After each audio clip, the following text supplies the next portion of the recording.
not just for Squadron, but to benefit the PU. And we're just doing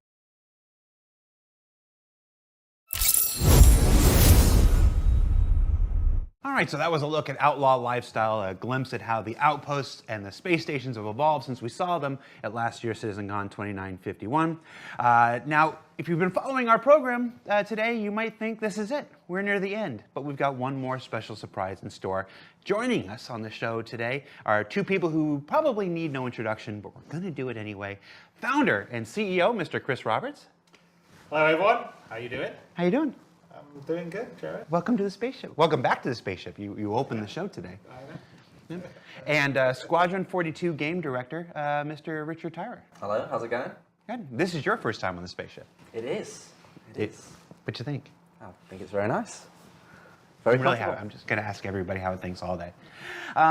So Chris, Rich, you're here. Are we going to talk a little bit about Squadron 42? Is that what we're doing right now?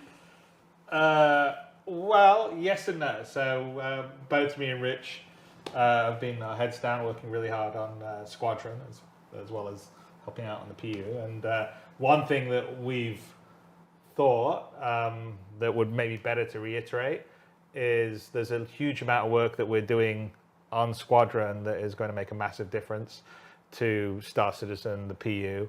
And we wanted maybe to talk about some of the things that we're doing, because I know a lot of people say, well, everyone's working on Squadron, no one's working on the PU, and that's not really true, because a huge amount of the core gameplay that we're working on Squadron is specifically being built not just for Squadron, but to benefit the PU, and we're just doing it in sort of the test kitchen of Squadron to allow us to really, polish and make sure the features work well, without having to be caught up in the sort of quarterly release cycle that you have on the PU, because we were finding it was hard for us to really finish the features out. You know, we'd get a tier 0 out, and then it would just sort of sit around for a while because everyone was rushing on to the next set of features they wanted to do. And for Squadron, obviously, it's shipping as a final polished AAA title, so everything needs to be really put together, working really well, and playing great. And so we're trying in the setup that we're doing now to do that for the features that we've identified that we need to make sure works really well for Squadron, but also will play across into the PU. And so we thought it'd be really useful to come by and tell you all about some of the subtle things and the gameplay aspects that we're working on that maybe you haven't heard from Todd or Tony or everyone else that today and during the ISCs, because we sort of try to keep the Squadron stuff close to our chest to really sort of surprise and impress people when we do it. And so, we thought, why don't we just come by and maybe just talk about little things, maybe show you a sneak peek of something here and there, and not everything, because we're trying to keep it close to our chest until it's really ready to let the baby out of the carriage and it's beautifully dressed and all the rest of it. But hopefully it'll give you guys some insight to what's happening, and also understand that a huge amount of the development resources, even if you think they're working on Squadron, are ultimately working on stuff that will be in the persistent universe. So let's talk a little bit more about that before we jump into the actual features. This co-development has been part of the process since the project was first introduced 10 years ago. Congratulations on 10 years, by the way. Rich, talk to me a little bit about this co-development. You started with the PU, and then you've now gone over to the Squadron 42. So you've worked in both. You've worked in both environments. You know the struggle of T0. Features and the quarterly releases for the PU, and now you're getting to your experience is different on Squadron. Talk to me about how that's changed and how it's still work for one still benefits the other, or will ultimately. Well, when I worked on the PU, it wasn't really the PU or Squadron.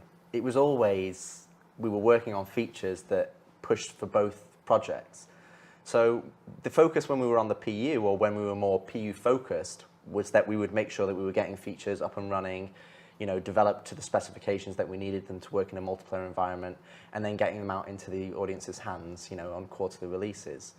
But the biggest issue, I think, if you've seen me doing talks on SC Live over the years, or even in some of our retrospectives, is that we'd get features, and the way that our, CIG is set up is we have feature teams and we have content teams. So what would happen is we'd develop a feature and then we'd push it to the live audience to get feedback around that feature. But there would almost be a lag with the importance of that feature and turning that from a singular thing into an experience, a gameplay experience that you'd go and enjoy and play as a part of a fun game. So we always had this lag where content teams were then trying to get on top and then use the feature, and we were trying to change the feature. So I think this kind of pulled it back a bit, allowed us to really focus on both the content and the feature at the same time, because it allowed us to bring it as under one umbrella, which is Squadron 42. So we were able to get that feature in the game, not as a T0, but as a fully whole, capable gameplay experience that, you know, myself, Chris, we can play and enjoy it and go, is this right? Do we need to make it better? How does it feel? And also prove that out with the content that we want. So once we've then developed that and honed it and, you know, almost cast it in that iron, in the crucible kind of thing, we can then move it into the PU, and ultimately, it's not that they're going to get features later, because they would have had them probably earlier, but just not ready. Or, you know, I can pick a few features right now where you think, well, there's not really a huge purpose for them. Mounted guns is a good example. It's not really a huge purpose for them in the PU right now, but we're making sure that any feature that we work on has that purpose. So when it does go into the PU, you know, into the game, people can use it and experience it how we wanted it to be designed and how we wanted it to be, you know, because we struggle a few times. Say, for example, actor status is a good example. We have this vision of how it sits across this broad spectrum of the game, but we're having to piecemeal it in. And that never really gives you the true intentions of where we want to go. And I think this allows us to do that in Squadron, really hone it down and then give it to the PU audience. And I think, you know, fundamentally it's better for the development of the features, and it's better for the gameplay experience that both players will experience in both products. Yeah, and I think that's a really good point. Is that you know, it's before we were developing the sort of features in isolation, and then they sort of went in to try to get used in Squadron and try to get used in the PU, but they weren't really developed iteratively with content.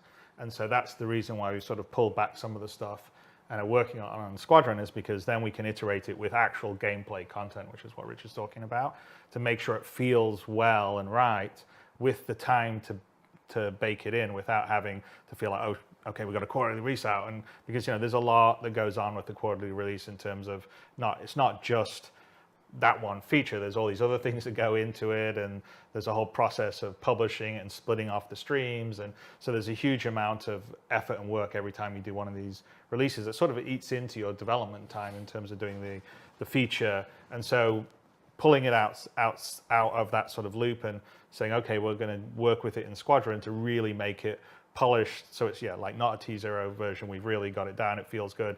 We like playing it. This is fun. This is challenging. It feels good.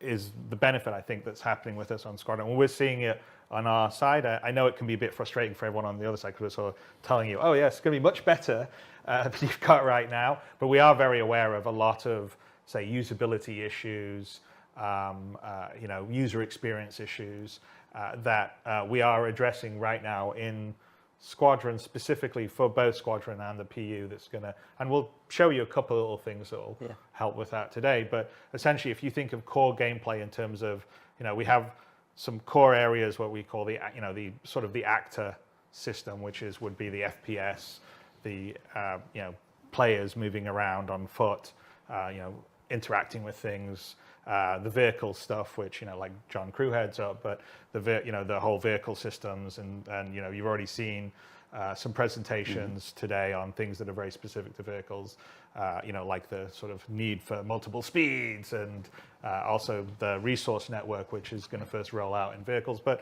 it's going to be universal.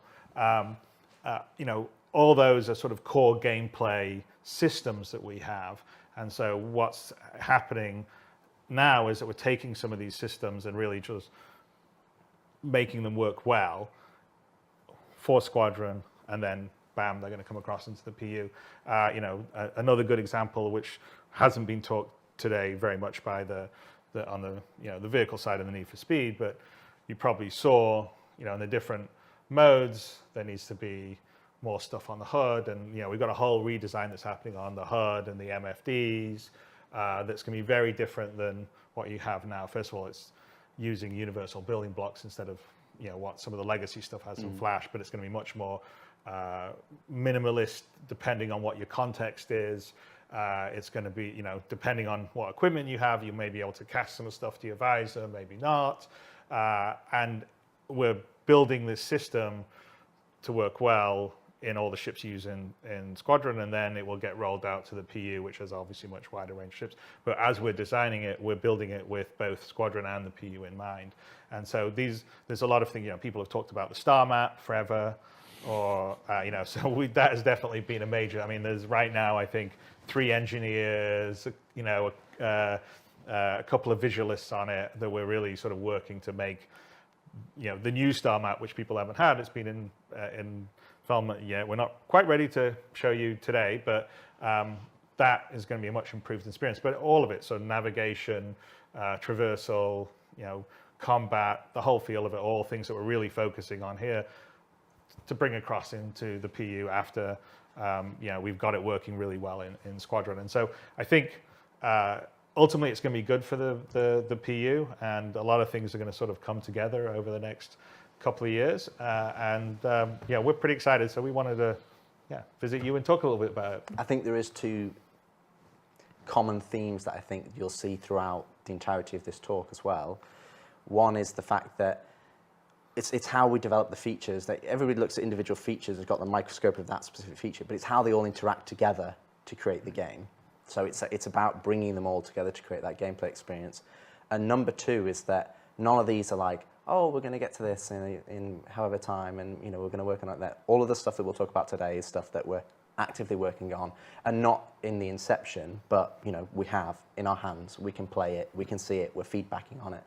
So it's something that, you know, we're fairly advanced along, and so, you know, hopefully we'll be able to pull back the curtain a little bit. Yeah, that said, some of the things that we're going to talk about, and I think we're about ready to start getting into it here. Some of the things will have aspects to show. Some of the things won't have aspects to show, like the star map, like Chris just said and whatnot. Some of the things will be presented in test maps because we don't want to give away any Squadron 42 specific locations and stuff like that. That said, I think we can maybe show some stuff in Asiato because people have we already that. showed one location. Yeah. So yeah, you guys ready to listen to preamble? Let's go. Let's start with Rich. You were the AFT guy. Now you're the whole Squadron game guy. But let's start with something that affects everybody. This is a first-person universe, after all. Let's talk about the FPS radar and the player interaction system stuff. What can you tell us about how this has evolved? That's interesting because we obviously, I think I've given a talk on FPS radar and scanning in the past, and I think the biggest thing that when we look at what Star Citizen is now, what's the first thing that you do? You know, you're in your bed. How do you interact with the game? How do you interact with the environment that's around you? Doors, getting into your ship. How do you interact with kiosks? And a lot of the thing that we realized is that, you know, and it's not something new, it's just something we've always wanted to get to, is how does the player interface with the game? How do they translate their controls and what they want them to do, you know, ultimately in the universe that they're playing? And how does that then translate in the computer game so that it does what you expect it to do? And I think one of the biggest things was the player interaction experience, where we kind of use this terminology to understand, like, that's like interact mode, personal inner thought, you know, the player interaction system, all of these umbrella systems that kind of sit underneath this main kind of like saga, shall we say. And I think that's one of the things that we really want to improve and make better, because I think it's lacking right now. If you go and walk around the universe, you know, generally having to go into interact mode, having to use the cursor, having to select things, you know, and we've spent a lot of time trying to make the world physical and feel right and immersed, that you're immersed in it. Well, you can interact with things, like the props are interactable. Exactly. You can do things, you can push things around, you can move them. I mean, the whole goal is to make it a sort of physically living universe. Exactly. That you can interact with to a level that in most FPS games you don't, right? Because most FPS games you run around, you shoot things, maybe you pick up a gun that gets dropped, but you generally, most everything's static. And so our goal definitely for the PU, it's one of the reasons why we're doing the persistent, you know, the whole idea of persistent streaming and later on the server meshing, is to have this fully persistent universe that, yeah, you can push the chairs around, or that cup I could take off your desk and take it to my spaceship instead of your spaceship, Jared. and it will be there and it'll persist. So obviously interacting with things is a huge deal. In Squadron, we have a huge amount of physical puzzles, interactions, in a level that I haven't seen in a lot of FPS games. So it's almost like a sort of story game and a puzzle game and a traversal game and a combat game and a stealth game and a flight game all rolled into one. And so we need systems that are easy to use. And currently what we have, ideas were good, but it's pretty clunky. So we've been really focusing on it because also we want you to be able, keyboard, mouse. What if you joystick? What if you have a gamepad? We need to make sure all that stuff works well. So we don't want to have 400 key presses you have to remember to do stuff, and we don't want it to take forever to interact and do stuff. And so we've really been thinking about it. Those are, by the way, have been large complaints on the PU, just getting in, new person getting into the game, like, how do I get out of bed? How do I do some basic stuff? How do I understand? Right now it's sort of trial by fire. I mean, I think, there's a lot of people, it's almost like, I don't know whether it's a From Software thing where it's like, oh, I managed to beat the challenge of Star Citizen and I actually got to my ship. But we need to make that better, and so that is actually one of the big things we've been focusing on, and the player interaction system. And by the way, these have been plans that have been around for quite a while. Absolutely.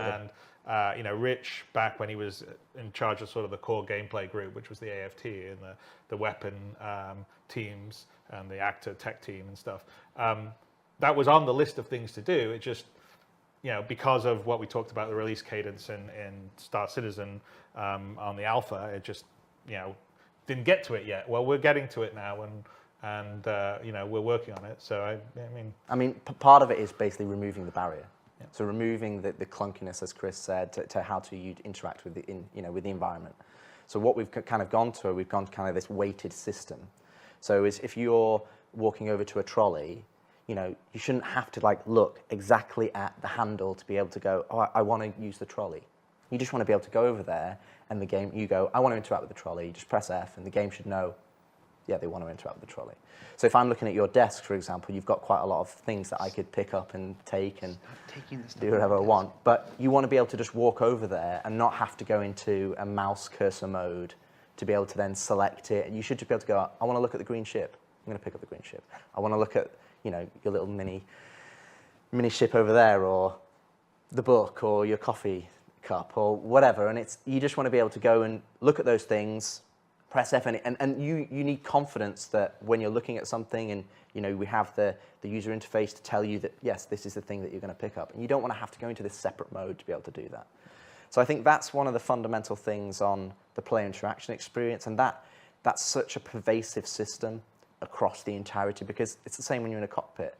In a cockpit, or you're walking around, or you're in EVA, or you're crouched, or you're prone, or all the different environments that you're in.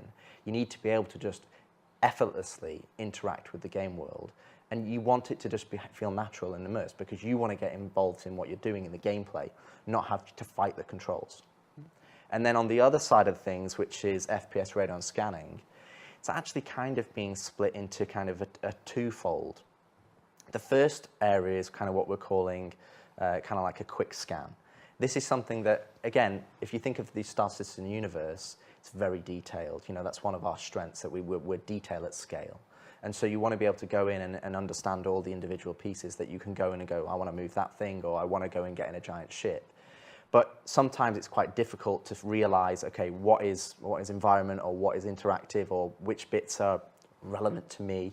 For example, if you look at Uncharted, they have, painted areas to show you where you need to go and where you need to navigate. But, that's not Star Citizen. Star Citizen's built on realism and the reality of the world. So what we want to do is have kind of like the radar and scanning system where you can do this kind of like quick ping or quick scan wave, single button. And that is kind of just for your local environment. And everything will then be tagged as you look at it. So kind of think, I look at the camera, it'll come out and it'll have a little box, info box, and it'll say, okay, this is the model of the camera, this is the information. And it's almost like you've done a little mini scan on the camera, but it's happening for everything around you. And you can just quickly look around and be like, oh, there's a cuttable surface there because I want to be able to use my multi-tool cutter. Oh, there's a vent there that I can get access to. Oh, there's a terminal there that I can hack. And I'm getting that information. It's almost like that Blade Runner-esque of like, I go into a space and I can go, okay, what are the ingredients that I have to play with as a player for me to be able to progress to the next area?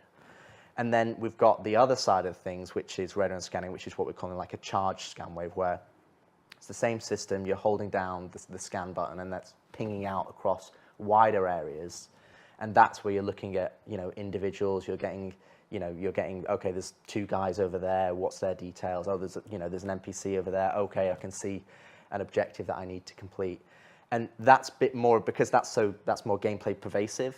That's something that's going to be more of a risk reward. So that's like, okay, I'm giving my location away, but they're also, so they may or may not, know that they've been scanned. If it's a player, they absolutely will be. And that's all underpinned off the signature system that we do for radar scanning of the ships, as it's FPS. So it's all systemic. It's not, we have to go in and they go, oh, it's this custom setup. So we have this kind of usability aspect for radar and scanning for people to be able to go in and understand. I think there's been plenty of Reddit posts over the years of people go, oh, I wish scanning, radar and scanner would do this and show me little info boxes. And yeah, we have that up and running. So there's that aspect of it which kind of ties in with the player interaction experience of how you play the game and how do you understand what you need to do. And then there's the other side of things, which is then it's a more of a proactive tool of you looking through the environment and finding what you want. We have a couple of videos. Shall we show some videos of those? Yeah. So I understand we have 2 videos. What's this first one we're going to look at? So the first one is more kind of showing what I described with radar scanning, that first aspect. So you're going into a space, you're doing a quick scan wave, and then it's quickly showing you up the little bits that you can interact with. All right, let's take a look at FPS radar and Pi 1. So you can see here, this is in Asiado, which we've already showcased. But this is obviously going in and utilizing some of our new building blocks UI for the doors. And then here's a scan wave, and you can see that I'm looking at that data pad, and then you can move around, and it's giving me that information. So right now, it's just giving you the basic high-level information in terms of the names and things. But you will also have more detailed information depending on, contextually what the item is. And what you're seeing here is part of the player interaction system. So you can just, even though that's kind of a complex area, there's lots of little things that you can interact with, but you're getting confidence of, oh, cool, I can grab that, or I can use the data pad. And you're not having to go into interact mode. You're not having to be driven by the cursor. You can go in and just press F or interact with it. And you've probably seen this in plenty of AAA games, but they don't have the detail and at scale that we do. So we wanted to make sure that system is really robust.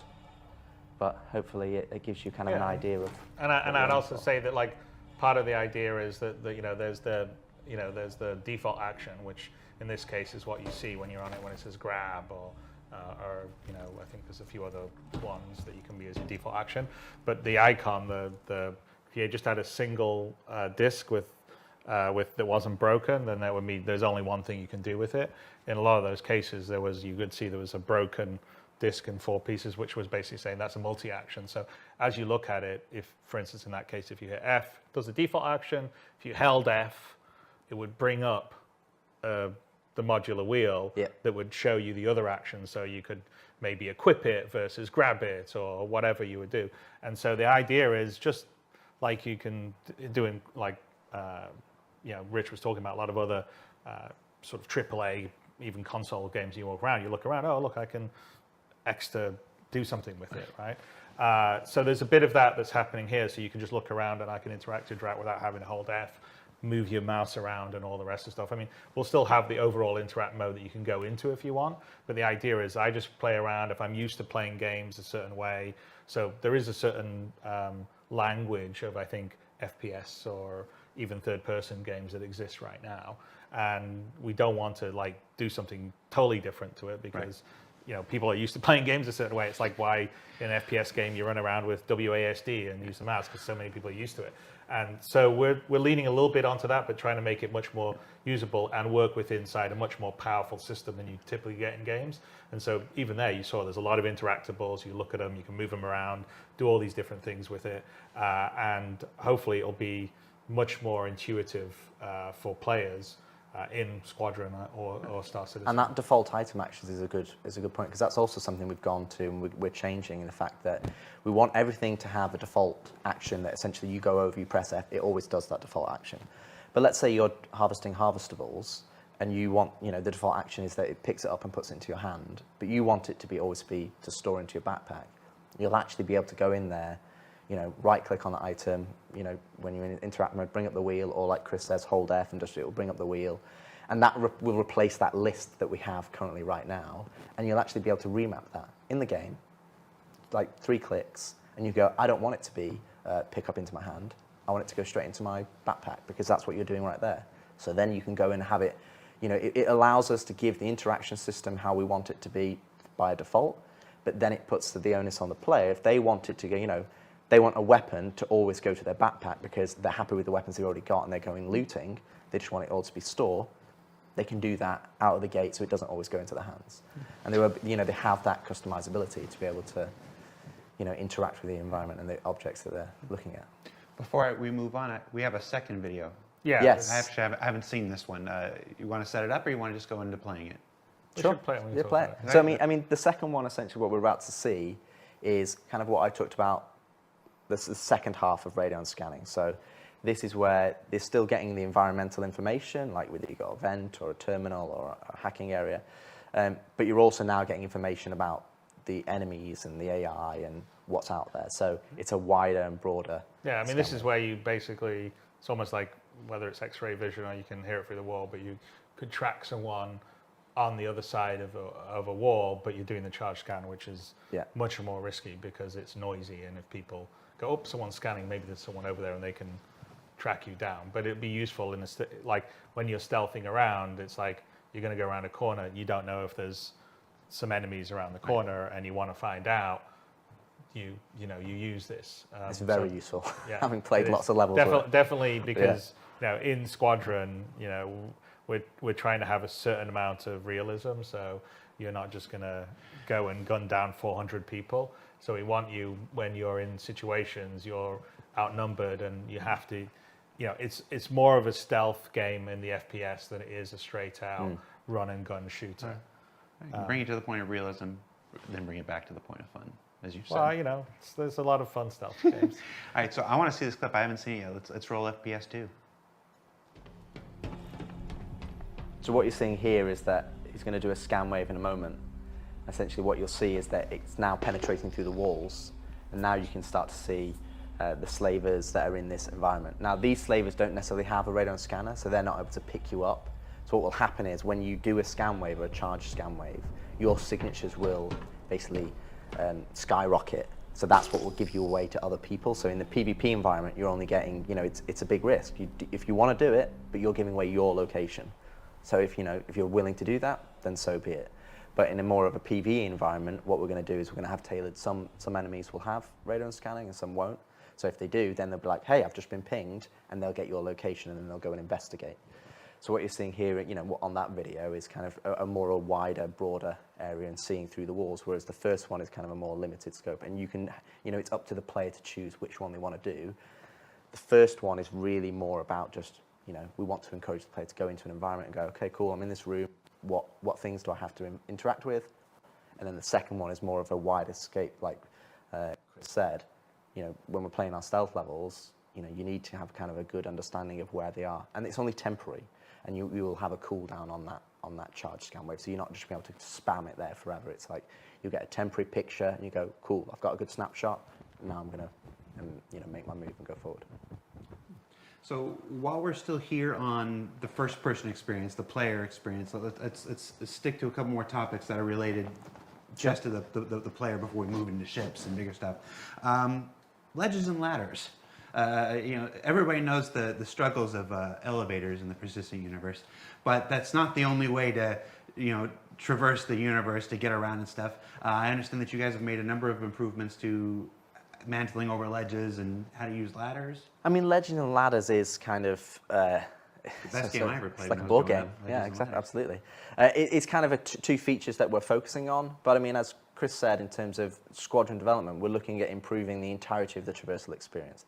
How does the player move, and just from general locomotion and how that feels, and then in terms of the traversal moves, so vaulting, mantling, ladders, and so on and so forth. So one of the two areas that we've identified that we wanted to push for was for ledges, which is we wanted you to be able to, I've slightly misjudged my jump because I'm in first person, I can't see my feet. And it's, it's kind of frustrating. You're like, it's just right there. If this was real life, I'd just put my hands out and grab it, right? So that's the first part, that we can actually grab onto ledges now that you're falling past, so that you can actually then pull yourself up, which adds just, it's to be honest, it's huge. Like we've built traversal levels now, and it's the difference is night and day, because when you're in a first person, it's very difficult to judge like right on the edge. So we can add a bit more challenge to the traversal so that you're actually moving around with ledges and grabbing and pulling yourself up. And then the other side of things, which doesn't necessarily sound that interesting in terms of, oh, it's improved ladders. But again, is if you play the Star System right now, you get onto a ladder, you're looking bolt straight forward at the wall, you're locked, you can't look around, you have no spatial awareness. It's just, that's it. You're locked in, you can't get off halfway, you can't jump off, you're kind of very locked. So what we've done... Jump on halfway too. No, exactly. So what we did is we kind of leveraged how we did body dragging, and that, you know, even though you're attached to this thing, you want to be able to look around. So you can attach to the ladder, you can jump onto a ladder directly, you can run and jump onto a ladder, you can look around full 360 degrees, you can look around 90 degrees as you're going up. You know, and it's just a lot more fluid and a lot more, you know, it doesn't feel like, oh, now I'm locked in. It just feels like you're more of a human being on the ladder and you can look around.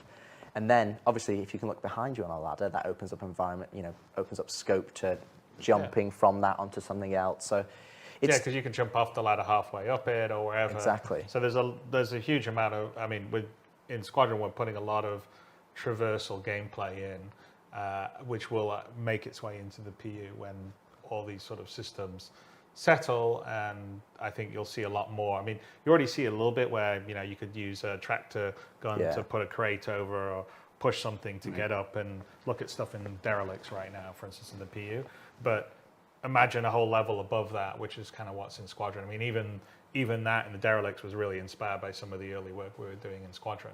But there's a lot of like physical and traversal gameplay and puzzles in Squadron, and we're building the systems to also work well with that. And then again, with a systemic world like we have in Star Citizen, where you can move things around and they can persist, there should be multiple ways to solve the problem you're trying to deal with, which is how we've approached the Squadron design. Is like in most of the areas that you go through, there's more than one way to get to the end to solve the problem. To, you know, do you stealth around? You just take it on head on and start shooting, or is a way that you can, you know, do it without seeing anyone because you've just, you know, taken this difficult traversal path. So those are all things that are important, and so it's little things like this, and I would say, I mean, we've got a video to show, but we're still, you know, like some of the finesse of the animation detail is still to come. So a lot of it is this is a lot is the block out. But you know, we have this beautiful motion capture stage here that we will show you guys at some point when the Manchester Goods yards and the stage are fully finished, and then Jared will do a updated version of the 2013 tour that I did with Erin, but it will be in a much bigger environment. Anyway, but I would say definitely that, I mean, we could show up, but we got details to come, like, for instance, if you jump and you just make it, you know, you're going to, you know, catch your balance and do that sort of stuff. So that's not in here, but that's sort of the details, the finesse that we're adding to really have that sense of you in first person, feeling your body and your inertia when you're going up and down on it. I mean, if you cut out to the third person when you see some of the stuff, you sort of see some of it even in the blockout animations, but there'll be much more in the final version. But we probably should run the video if we can. All right, ladders. So obviously this, as you can see, this is final art. Absolutely. So this is taken directly from Squadron for it to know. It's obviously a test map. But you can see here that, as Chris said, the level of inertia is still block out phase, but you can see that we're actually starting to get that you can grab on, you can go straight into a mantle or a vault, you can go straight into the pull-ups.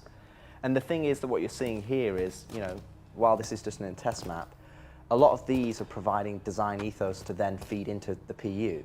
So if we've got derelicts and we've got environments that we want the player to go and do missions in, we don't just necessarily just have to rely on you've only got jump, or you only can do vault and mantle. And right there, we did a jump halfway onto a ladder, and here we're looking around to the left, to the right, and you can jump off the ladder at any point. You can slide down it. You can do all sorts of things. Wow. We got a bit of a sneak peek at the end. Yeah. So we're gonna find an elevator. The true boss. And we jump across to get on the ladder there. And again, these are all the block out animations. Oh, I wonder what that is. Someone accidentally put that in there. Yeah. Anyway.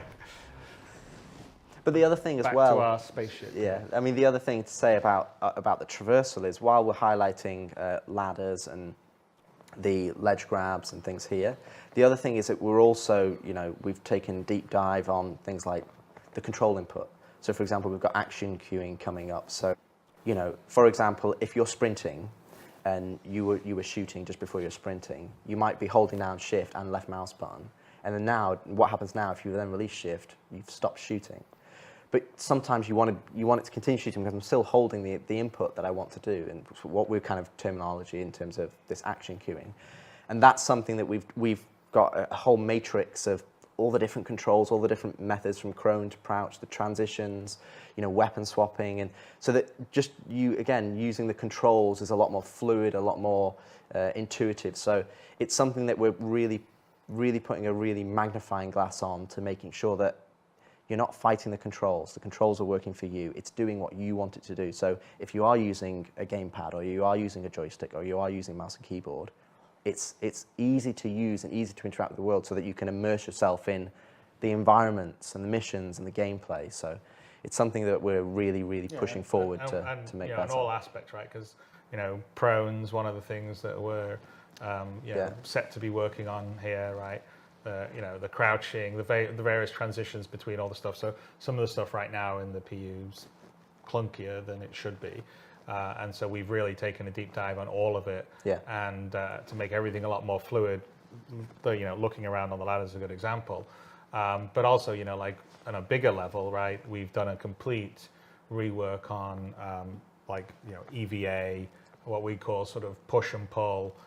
There's, physical interaction. We should probably talk a little bit about that. We have a video to show of that, but it's a complete redo of the current EVA system, and it has a lot more of what you would expect when you're in space, in vacuum, pushing yourself off. You don't, for instance, you have momentum now, so if you push off in a direction, you will just keep moving in a direction.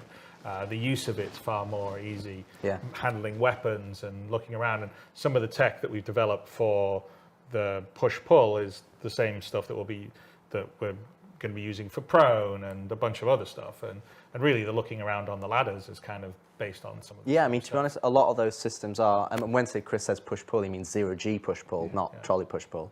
But we'll talk about that too. Yes, we will. But when we talk about EVA T2 and 0G, the biggest thing, again, it's just be an EVA right now in the star system and just look left. You don't have a stability of if you're a human being, you look left, your horizon doesn't change because you move your head and it's the same.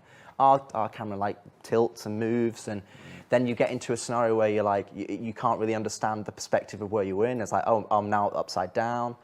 So EVA T2, which again, you'll be able to see a clip of it working, it's night and day. It is we basically threw the old one away, and this is a fundamental change in terms of how we work in EVA. First off, you're not upright.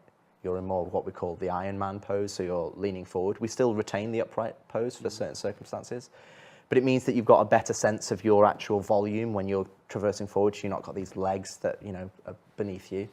But you can totally look around 360 degrees. Your camera is stable, so you get a good orientation. When you look back, you see your body. It's fully decoupled. So you're not just pushing forward and you're flying like a spaceship. You push forward, and that gives you an initial inertia in that direction, and you will keep going in that direction until you change. But then when you want to change, you just need to look at another direction, and you push that way. And the way we've implemented it, it's almost like your suit's kind of similar to the IFCS on the ships, that it kind of counters the forces and then allows you to go in that way. We actually originally tried it where you would drift and actually do the curve, but it just made traversing more intricate spaces, which is what we want to do. Eventually we want to be able to turn gravity off in ships, and that you can take those down. It is definitely. That's part of the plan. We absolutely. Even in the resource network segment, that's one of the things. So all of those tight, intricate areas that we've built over the last 7, 8, 10 years now, I suppose. that you can go into those tighter areas, you need it to be stable. You need it to be in a position where you can turn on a dime, that you can look upside down, that you get a good sense of what, your orientation. And I think that's something that we've really pushed ahead on EVA-T2. And to be honest, the engineering team have done a really fantastic job. I find it a lot of fun flying around in EVA. Yeah. And then I'd also say the other thing that we should point out in the longer term for the PU, not so much in Squadron because you're in a sort of pilot suit that has EVA as part of its setup, is not every spacesuit is EVA capable. So we're going to separate it where you have to have like basically an EVA pack, a rocket pack for you to sort of propel around. If you don't have one, then it's the physical push-pull. So you can move along surfaces, you can push off against them, you come close to something, you can grab it. If you're in close things and there's handholds, you can grab them and move them around. So we have this physicalized interaction that happens, and you don't actually need to have your EVA pack or jetpack. And then the EVA jetpack is if you go out in open space, that's how obviously you can stop or change your direction and do the rest. And that will be more limited on fuel. So I think long term in the PU, there's going to be some pretty interesting gameplay. So if you do, I don't know, a boarding action or something, maybe you need a spacesuit that has the EVA pack, or you're doing repairs out in space and your spacesuit with an EVA pack. Yes, you will not be able to repair the ship in that outfit right now, Jared. But I think it gives a really good. It's just going to give more options, more context, because like longer term, what we want to do in the PU is what you wear is important, right? So right now, everybody just runs around in a big suit of armor, a big space. And we haven't really turned on some of the features we've actually put in there that says, for instance, you shouldn't be able to sit in a seat of a space fighter in heavy armor. You shouldn't be there with your gun on the back. You should have a flight suit on, or you come into a city. You shouldn't be wandering around in heavy armor because that's antisocial. Maybe they don't let you go in there. So we want people to have reasons to wear different things, have storage. That's the whole point of the physical inventory system. And as we're starting to roll out, more of it's coming in Squadron, and then in the PU, that's definitely coming online.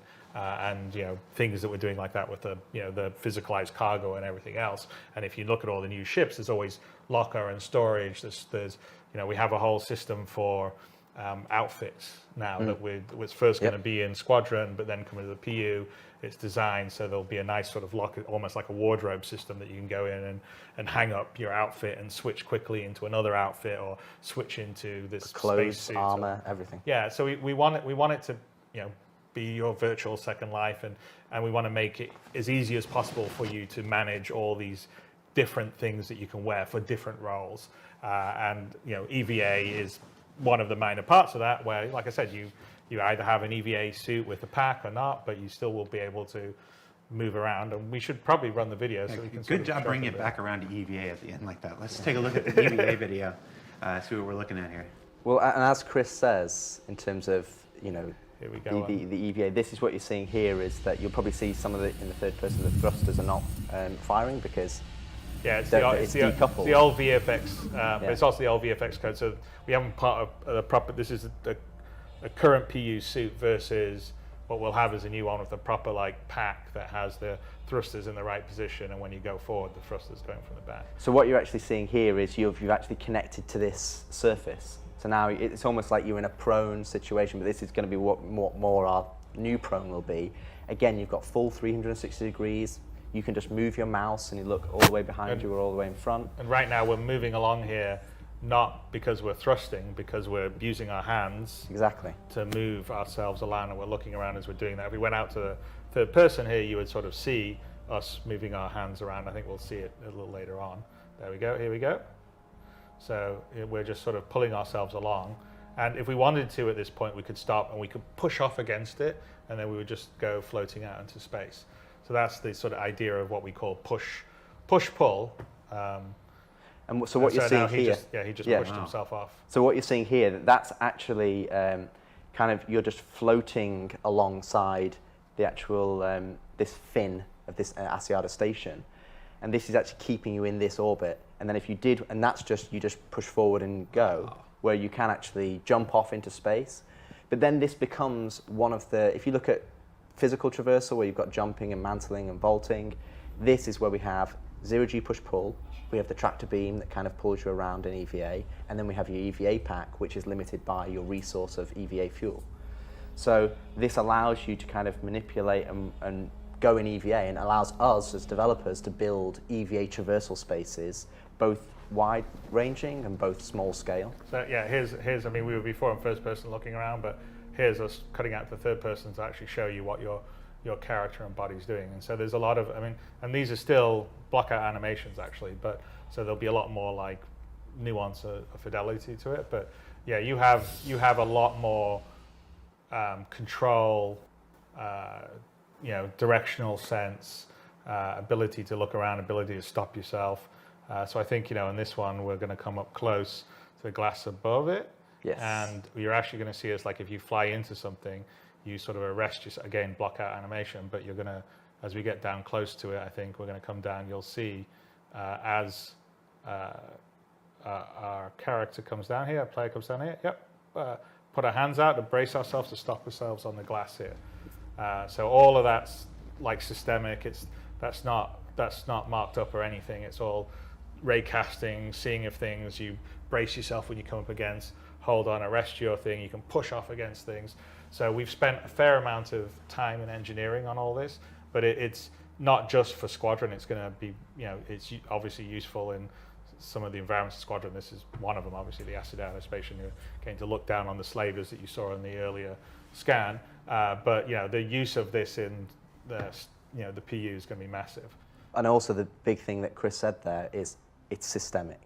There's no markup. If you want to go and climb all over a ship, you can do. If you want to climb over a space station, you can do. If you want to climb over anything that's in EVA, it has a surface, you can put your hands on it. It's got a big enough space to put your hands on it.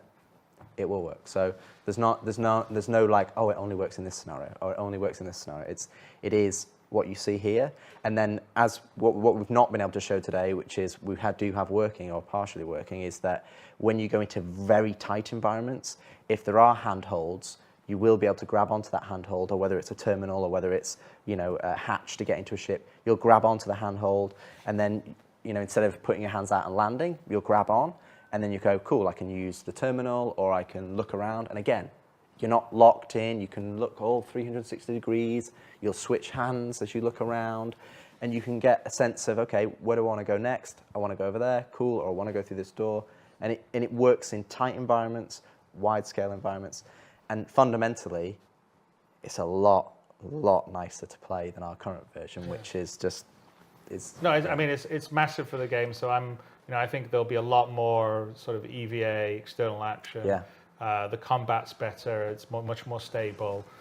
I think, we'll see a lot of puzzles and traversal in the PU that can be built from that. Because we have a lot of stuff down on planets, but it would also be nice to have more like exploring more the sort of derelict asteroid bases kind of things, and EVA. I think, we all love science fiction, obviously. We're making these kind of games. That's sort of a lot of classic sci-fi that you see. So we spent, that's an example of us being able to spend the time to really think about how we want the system to work, how best it's going to work, and bed it in Squadron, and then it'll be something. Yeah, because we did 2 or 3 iterations. We did, we did 2 or 3 iterations of how we wanted to do it. Did we want to have this Iron Man pose? Did we want to have it upright? Did it blend between them? And we were playing it, and it's like, oh, it doesn't feel right. And now you can just, you know it when you get it right, because you can just go, and you're like, oh, this feels really nice, and you just end up flying around the level and connecting things, and so yeah, this unlocks content for the PU. Oh, absolutely. I mean, I purposely didn't watch the videos. I wanted to be able to react as honestly while we were recording these as possible. And I know you said those were blockout animations, but as somebody who's been with Steve Bender on a Friday night at the Oust House, like, that looks just like Steve Bender? Yeah, it looks just like Steve Bender crawling around. Sorry, Steve. But no, it looks great. And I think everybody who saw that now is going to see the potential, the absolute gameplay potential for all kinds of zero-G gameplay possibilities. That is really, really no, cool. that's great. I mean, there's some smaller things, like we have one other thing here we have a video for, which is, it's not as big as a system as, like, say, the EVA replacement, but like the hover trolley that we've got. I know that I saw. I really like the hover trolley. Yeah, no, I like it really a lot. like I it. saw the Reddit thread saying, "Why doesn't someone do a hover trolley?" Well, actually, that was something we've been working on for quite a while. But the thing we can show you here in a few minutes.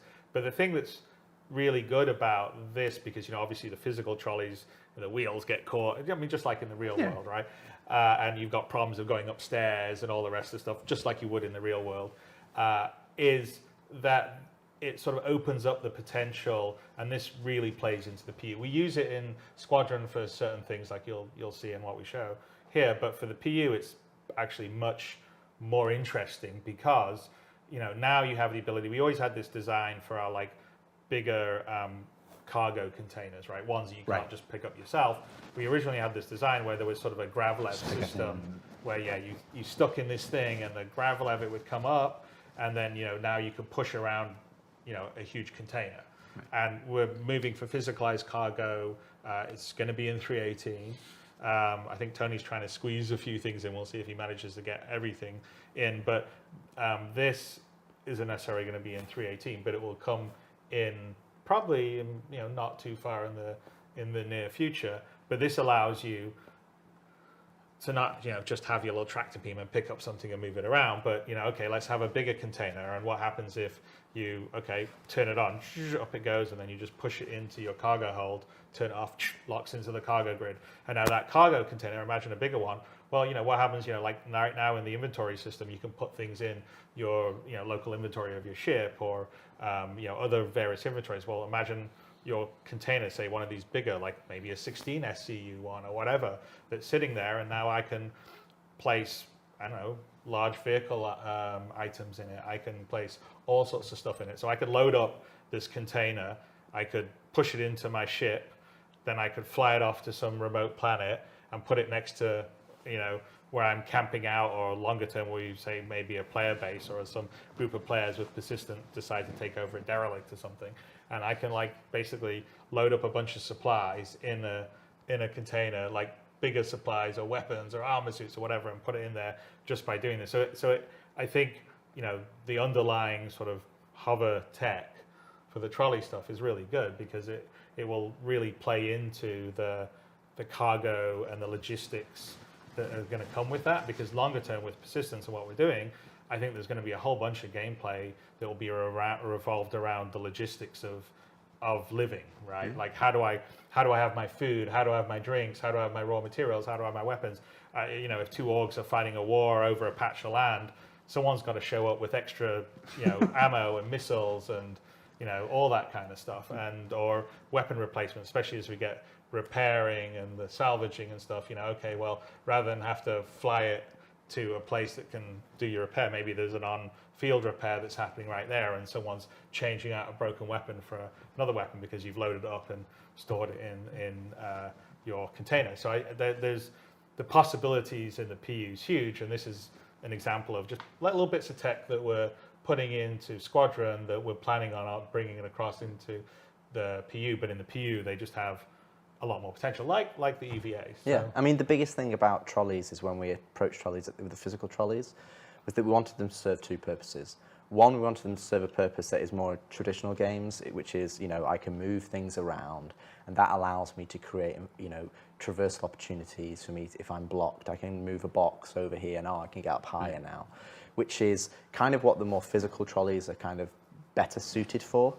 And this is another example where we kind of put trolleys into the PU, but there wasn't really a use case or best use case, so that at the moment they're just used as enemies, or I've seen people fly them as missiles out of ships, but they're not really utilised for what we want them to use. And then you've got the other side of trolleys, which is we want them to be used for cargo loading. Now, again, we've got a lot of ships, we've got a lot of different ramps, the scales of those ramps is larger, and with hover trolleys, when you see the video, you can push them downstairs. You can push them up any ramp. The weight that you're having to physically push a physical trolley, which is taken into account, hover trolleys, you don't have to worry about that because, let's play the video. Let's see the video. Let's see the video there, and we've hyped this up now. Hover trolleys are the most amazing thing in the world. Yeah. Here we go. So you can see here, this is actually a slaver pod. So it closes down, it's on the floor. We're going to activate it. Lever takes up now, grav lev's on. You get hold of it, bam. And by the way, the new interaction system's not working in this demo here. This is a separate build. But we're, as you can see, it's getting pushed over bulkheads. But this is essentially a really big improvement for us because we want physical cargo, and we want physical cargo to be a big deal in the PU, that you have to move that cargo, you have to make decisions on how long it's going to take you to load it up, not just buy it from a kiosk and it appear in your ship. So this gives us the ability to do that, and like Chris says, move much larger things than what you'd normally be able to push as a human being.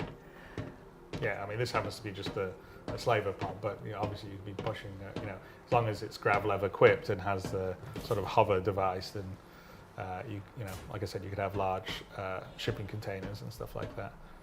And this is all underpinned by our grav leg technology, so the same, as a Dragonfly, or eventually you'll hopefully be able to move much larger ships if you need to rearrange them, or when you're moving things around on your homestead or whatever we do eventually. And we've actually had this working on a planet, so you can just push this over planet terrain. You don't let go. You stay stable, because it doesn't actually undulate unless there's something actually physically touching it. So it allows it to be much more stable. And what we want to do for your cargo loading is that we'll use a system similar to the cargo grid, that you'll be able to snap things on top of it. So if you have a flat platform, you'll be able to snap cargo boxes onto it so they won't fall off. Then you'll be able to reliably move them without frustration. And again, you can see some of our design ethos coming through is that we're trying to remove the barrier to entry. We're trying to remove the control mechanism, the things that frustrate you as you play the game, and kind of make that a lot simpler. I see this and all I can think about is Spock and the photon torpedo tube. That's true. Yeah. Very cool. So we've talked about a number of things now that are related to the player, to the first person and stuff like this. And we got a couple more we're going to come back to later. But let's move up into spaceships, because spaceships are a big part of the experience. Our heroes. We just had earlier in the day, we had our flight experience a segment where they talked about master modes and quantum boosts and stuff like this. But at a higher level and stuff, let's talk about how the flight experience is changing a bit through the work in Squadron 42, and anything you want to share with us on that. I think the biggest thing for me, and I think it's what Chris and I have talked about, is the difficulty of developing a game over a period of time when it's a live product, is that you're developing things in isolation and you're putting them out. So you're going, okay, this is our T0, this is MFDs. And okay, now we want to do the flight HUD. And we put the flight HUD. And now we want to do this section. And what happens is, maybe it's a different designer over the years, or maybe it's someone else, or maybe they've learned from what's happened or gone out previously. And lots of things come together, but they don't necessarily feel right, because they've not been approached where you've gone, we're going to do it all at once, because you can never do it all at once if you've got to hit quarterly releases. Right. So with Squadron development, what's it allowed us to do is allowed us to look at the HUD and the MFDs and everything together and go, well, actually, we don't need all that information on the HUD if we've got it on the MFDs. Or we don't need all the information here if we've got physical switches. And it's allowed us to approach the design of the cockpit experience holistically, so that we can go, okay, let's pull all this noise away, because we've tried to fit everything onto the HUD. We've tried to put everything on there. You need to know your G-forces and your heading direction, and I need to know my ammo, and master modes is a good way of going down that road, is kind of going, okay, we want to have traversal and we want to have combat. So if you've got SCN, combat. If you're in QCM, you're in quantum mode, so that's traversal and flight. And then we've taken that approach and gone, okay, well, do you always need an altimeter? Well, no, maybe not if you're in space. Maybe you only need an altimeter when you go down to atmosphere. Your MFDs, if you're in SCM, what do you really care about? Well, you care about your health, your weapons, your target's health, how they're doing. But as a default experience, we're only giving you the information that is needed to you at that point in time. And what we actually saw is that you're flying around. We've got gorgeous space environments. I want to be able to look at them. You want to see the ship that you're fighting. You want to see the environment you're flying around in. I mean, one of the big things that were the big initiative on the vehicle side for Squadron is the sort of complete redo of the HUD and the MFD systems, and basically the display where we're first of all, we have to refactor it to move away from some of the old flash that's been around forever, which is what the MFD displays. And on the HUD, we sort of took a look at where we were going and felt like Rich said, it's just too much stuff's there all the time. Well, we want to be more contextual. So, yeah, and we're doing this in a overall holistic way that would be probably almost impossible if we were trying to fit it into quarterly releases in the PU. So, you know, most of the vehicle team is working on this as a sort of group. You know, in the need for multiple speeds that we saw earlier, you sort of saw some aspects of it, which is the different modes you can be in depending on what you're trying to do. But you know, a lot of that's also reflected on the HUD and the information of what you're targeting, and whether you can, you know, whether you want to be able to cast up, say, your target status or your ship status to your visor. Now, that won't be the case for everything. Every suit, like for instance, if you have a more combat-oriented ship or suit that you would wear, you know, like a, you know, I don't know, a Gladius or a Hornet, and you've got the appropriate equipment, then you should be able to cast. If you're just flying an old rust bucket like an Aurora. Well, what was the Drake ship we saw the other day when we were looking at it, saying all the HUD was on there? We're like, well, it's kind of the equivalent of a lorry. Oh yeah, you know, it's a Caterpillar. Yeah. So yeah, you wouldn't have the Caterpillar. You know, you wouldn't cast it up to your visor like you would as a fighter pilot. It would be sitting down on the MFDs. But in the cases that you have the ability to cast it and do stuff, in all the ships are also building in the ability, like there's not just a game config screen in your ship. You go in, you have your like settings screen, and the settings will be remembered on a per ship basis. And you can set up one, you know, okay, I want this display to be this, or this display to this, I want this to cast here. And so it's all been built about building blocks and being in a very sort of top-down, one system, clean approach. So we're pretty excited about that. We're not ready to show it yet because we're still in the sort of early, you know, Foundational stage. yeah, anyway. it's a little further before it's all fully polished or ready to show, but it's going to be, I think, a pretty sea change in terms of how it feels as you're flying around. Besides the different modes of you know, combat and traversal and all the rest of the stuff, it's how you get the information and how it's relayed to you is going to be much more contextual, much better. And it's huge in combat. It's going to be big, yeah. It's huge in combat, because in combat right now, you're either, you know, we're obviously trying to bring the combat closer, which is obviously what Yogi and the guys and Dave talked about in their talk. But you don't want to have a little clutter on there, and you want to have that spatial awareness of, okay, who's my target? And the other aspect is that on that level of, you know, again, a holistic approach is your player information is only on there if it's relevant, and also the targeting we've talked about redoing in terms of right now, if you go into the PU or when you play Squadron level, with 100 players in you just get big 100-player billions of markers, and it's like it's just massive information overload. You know, and some players. It was definitely a problem in Squadron. Yeah, because we have absolutely. quite a few areas of the game where there's massive amounts of ships. Yeah, and you know, some players can deal with it, but you know, it's just so much information. It's just it's unnecessary.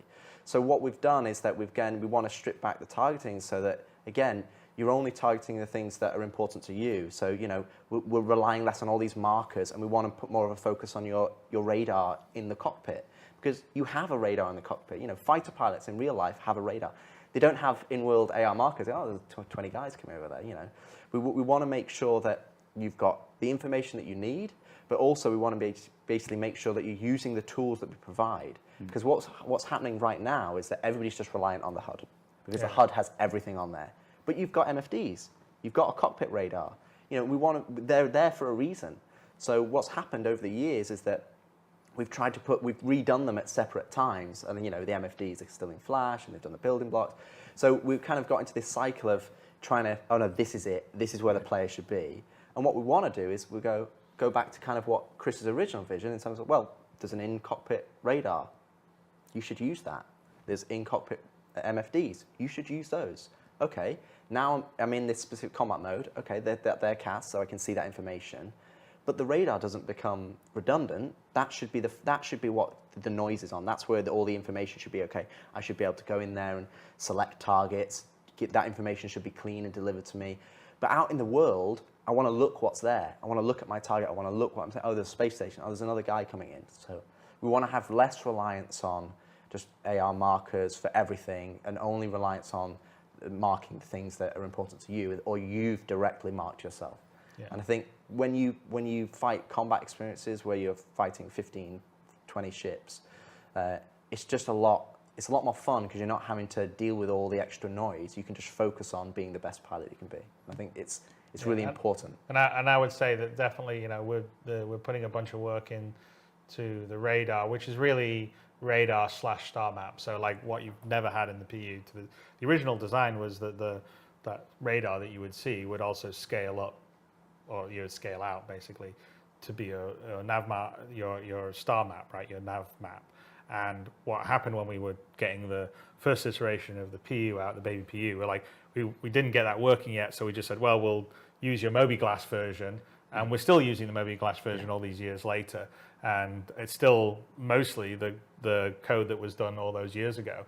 And that's when I mentioned at the top of our talk that the star map, well, the star map's really star map and radar, because you can zoom in and zoom out, and you can zoom all the way to the radar level or zoom all the way out to the star map. And we've put a huge amount of work into making that much more fluid, much more usable, much visually better, and also having the information there and the interactability. So like you can be zoomed in and you can be looking at your radar and you can mouse over contacts and you can get the information from it. You can click them and then that will now select it as your target and do a lot of things that haven't really been there. So I think a lot of players, because we haven't delivered, and this is sort of at the top of the talk that Rich was talking about, was because we haven't delivered all the things. We've just delivered some of the things. Sometimes people just are focusing on certain things, and if they could do things like select their targets easily from the radar, they may not be wanting to see 400 AR markers when they're flying around. And so those are all, that's an example on the vehicle side where we're sort of really trying to bring that all in, as well as, there's other things that we're doing that will come across the PU in terms of physical buttons, like when you activate something, that's in process right now, but yeah, you'll click a button and you'll see your character, click, here's for the landing gear, or here's to turn the lights on, or here's to activate my quantum drive, just to make it sort of feel physical. But we're going to give you modes and ease of use so that information's presenting to you well, and you can have fun being lost in the world, which is the most important thing. And a certain level of customization, as we talked about, because some ships have better MFDs and more usable places than others and stuff like that. So, well, the other aspect as well, in terms of just the radar and scanning, which is a really good example of a feature that we've put onto the PU into Star Citizen that isn't hit what we envisaged it to be, because right now you're kind of limited to 20 kilometers. Now, really, I think you've seen Quantum Boost in some of the earlier videos. The premise that we want you to be is, we've got this vast universe. So we want radar and scanning. We actually, we have this smaller radar and scanning on the FPS. You have the smaller one that's giving you information in the room, and then the larger charged one that's giving you information about maybe the floor that you're on. It's the same principles in the ship side. It's that we want a smaller one that is fairly instantaneous, and that's kind of giving you information about the people you're fighting, or your local environment. And when I say smaller, I'm talking, say, sub 100 kilometers. That's just giving me information around this area. But then we've got the charge scan wave, and that should be giving me information about things that are 10, 15, 20,000 kilometers away. And then that's where Q-Boost comes in the fact that you're Q-boosting to these locations. You're not having to go, okay, there's a quantum travel marker there that's 1,000,000 kilometers away. That's like, okay, I'm making a conscious decision to go there. But for Q-Boost, it's like, okay, I am there. I want to boost around the environment, but I want to have things spread around so that, we're not just cramped in. Because radar and scanning is fundamentally, it has two purposes. One purpose is to give you information about the things in your environment. And the second purpose is to help you explore. It's to help you find things that are not necessarily apparent, because space is a big, dark place. So we need that. We want to be able to take advantage of that. So when you have this ability to detect things that are much further away, all of a sudden you start to feel like you are that pilot. You got to fly to them to investigate them. And I think that's a good example of something on Squadron that we were also looking at, like, how do we solve the problem of you're patrolling an area, right? And it's not very much fun if you patrol an area and then it's like, space is big. I go to this area and then I look around and my radar covers 10 kilometers in front of me, and that's it. That doesn't feel like I was patrolling, a large area of space. And so we sort of were thinking about, well, how, really if we think about it, there's like short range, which is, what you would call the standard control mode, like slower exploration. I come up to a derelict, or there's a cluster of asteroids that I'm going to fly around to see what's happening. And then there's the medium range, which hasn't really existed in both the PU and is something that we really wanted to have in Squadron, and we really should be in the PU, which is, well, what's that over there that's 10,000 kilometers away? The equivalent of being on a planet and going, there's a mountain over there, I can see it. I don't know what's on it, but I'm going to drive over there or walk over to that mountain. And so the idea with sort of the scanning is like the wave goes out and you'll pick up things 10, 20, 30,000 kilometers away. So you definitely won't be able to understand what's there, but you'll say, there's something There's a point there. of interest. There's a point of interest. And so you'll be able to map things, and then we need to get there. But, the quantum travel, spooling up, spooling down, and so this is the whole the idea of quantum boost is your sort of mid-level traversal speed, where it allows you, it's probably about 1/10 the speed of the full quantum travel, sort of, not using all the quantum juice, if you want to think of it that way. But it allows you to sort of get there pretty quickly and, also appreciate the environment you're going through and, get over there. Oh, I go up to the mountain. Okay, no, I can see what's there. Oh, there's trees here. Oh, that's really cool. And that opens up a whole bunch of gameplay. I mean, definitely helps out in Squadron, but in the PU it's massive, because in the PU, when this rolls into the PU, now you can have exploration gameplay in space. So for instance, you could Which we've never had. Yeah, we've never had. So you could be in, a big nebula gas cloud and you scan and I get a contact 20K away. Okay, I'm going to boost over to see whether, I come up, look, it's a derelict, or there's a abandoned mining station, this group of rocks over here, or I go over here, and we can even in the PU be in a case where you can sort of almost sort of procedurally generate some points of interest when you start to scan that you can go and visit. So I think the whole idea of sort of these three sort of levels of traversal. One is you sort of regular, non-quantum one, where you're just using your regular thrusters, which is much more sort of limited and, works for, combat and stuff like that. Then there's the quantum boost, which is sort of to, fast run over to a place. And then there's the quantum travel, which is the really long, okay, I'm going to go to this planet that's 500,000 kilometers away, and I'm going to be in quantum for 5 minutes to get there. And I think that's going to open up a huge amount in the PU. I mean, it makes a big difference to the gameplay. I mean, it makes the exploring in Squadron in space feel much bigger. Yeah. Because that was the thing we were trying to follow. And I think it's a problem in the PU right now, is when you're in space, it's sort of like, most of it is... It's point to point. It's empty for you, right? It's like you spend your time around the space stations or, some asteroids here around the planet, but we want to open it up a bit more and have that idea of, I can detect something, I want to investigate it. So the whole sort of exploration, investigative gameplay that can happen in space now because of these different modes of travel and the scanning is going to be a huge, huge deal. So I know we have a clip for this. For folks who maybe joined the program late and didn't see the flight experience segment earlier, or if you're watching this separately on YouTube and you don't know what this looks like, let's take a look at the quantum boost clip that we have so we can see it one more time here. So just to call out, that's going to be the old HUD. Yeah, that is the old HUD. That's too busy. Right. That's the next old HUD. Yeah. Earlier we were showing the old HUD. So we've done a scan here. That's also the old point of interest, because the point of interest will be just points. Yeah. But basically, we've done a scan. We've got some points of interest that are, multiple 10Ks away. And you can see the distance there. It says 13,000 kilometers on the right-hand side. So this is obviously just placeholder UI for the quantum boost. But again, you can just boost over there. And it obviously has this interactive gameplay, which obviously went into... and this, by the way, that's all programmer work in progress from Yogi on the quantum boost mechanism, because you're just going to have to stay in the zone to keep in boost, otherwise you'll fall out of boost. But we've gone over to the planet here. So what it's allowing you to do is sort of have that mid-level traversal and investigate things without having to, spend forever at 1,200 meters per second or quantum traveling over it. It's over too quickly. So just to clarify again for folks, if you watched the flight experience segment earlier in the day, that's the old UI, which is probably closer to what you're familiar with in the PU today.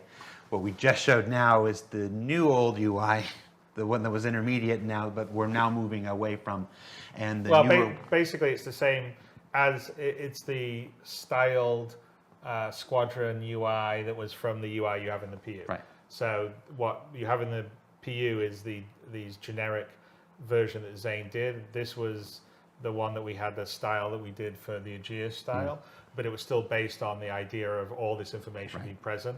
And we've decided that we wanted to really scale that back to be more contextual, to switch between modes.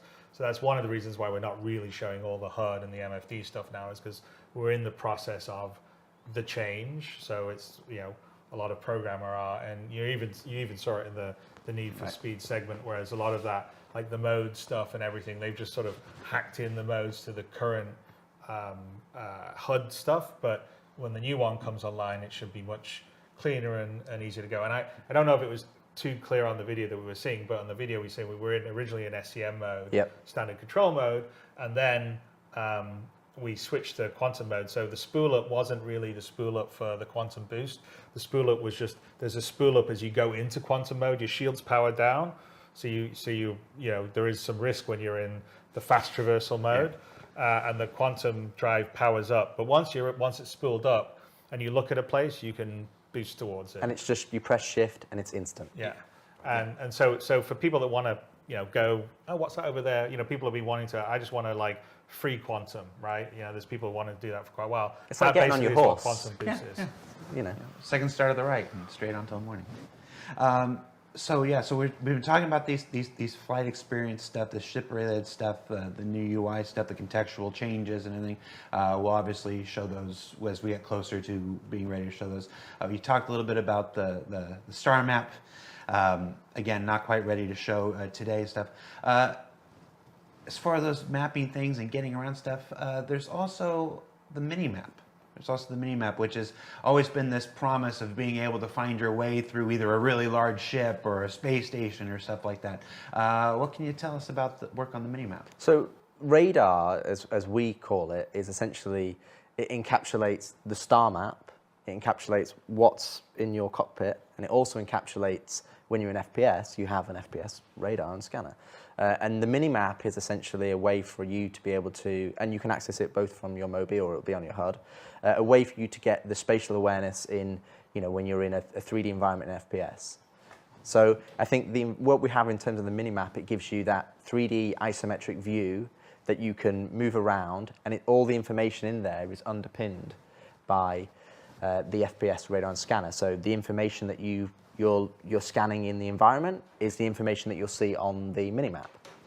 So if you go into, say, a known location, so let's say you go to microTech, that landing zone, essentially, that will be pushed to your Mobi glass. So you'll be able to then load up the minimap and go, okay, how do I get out of it? I mean, I've seen so many different new players play Star Citizen, they're like, where do I go? So it'd be nice for us to be able to go, here's the spaceport. Here's where you go and buy food and drink. Here's where you go and buy weapons. And you can just go, cool, I open up my map, and it's like, oh, that's where I am. Oh, that's where I can go.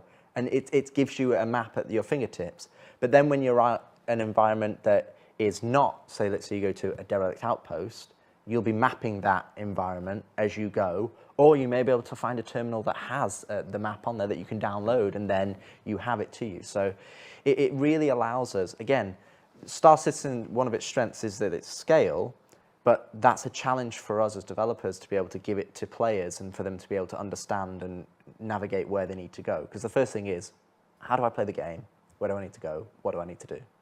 So, how do you play the game is about making the barrier to entry, the controls smooth and intuitive, what you understand, and then it's like, where do I need to go?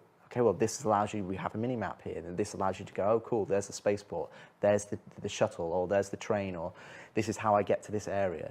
And we can provide, missions that allow people to then navigate to those places, so that then they understand, okay, this is how I get to a certain place.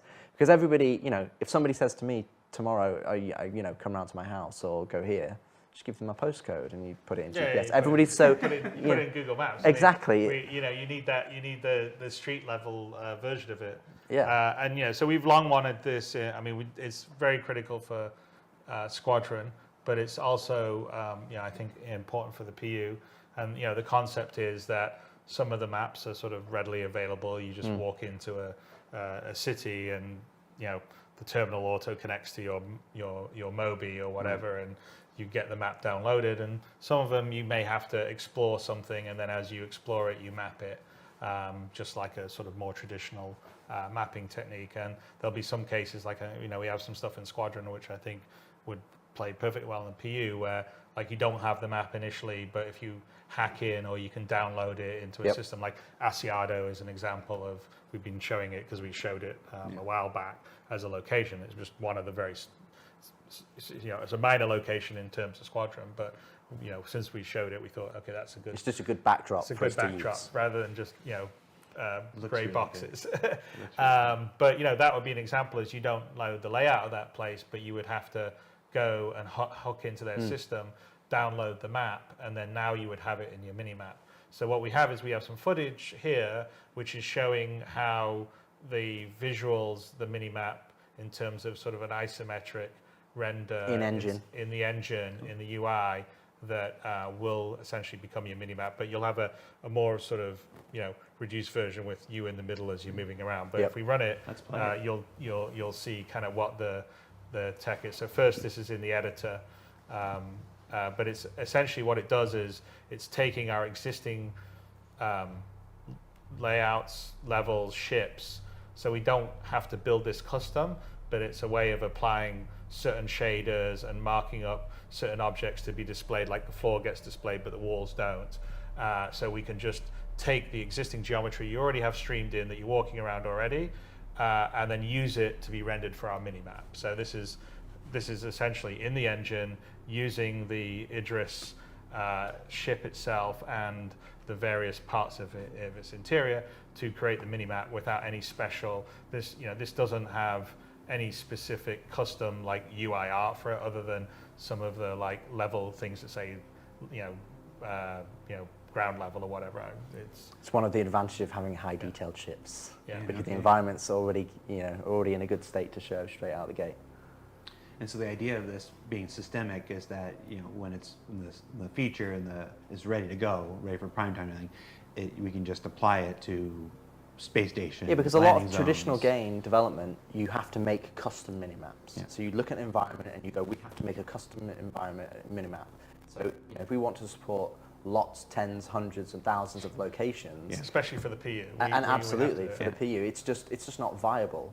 So we wanted to come up with a solution that we can use, with minimal effort on the side of content creation, but gives us all of the information that we want. And this mini-map, it's not just, oh, that's where I am. It can show you objectives, it can show you other people, it can show you information about those things. And again, it's all underpinned by the radar and scanner. So when we call it the mini-map, this is just a kind of how you view your radar information in FPS. And your radar and scanner gives you so much more information than just, oh, that's the name of the door. It tells you what's the state, does it have power, can I hack it?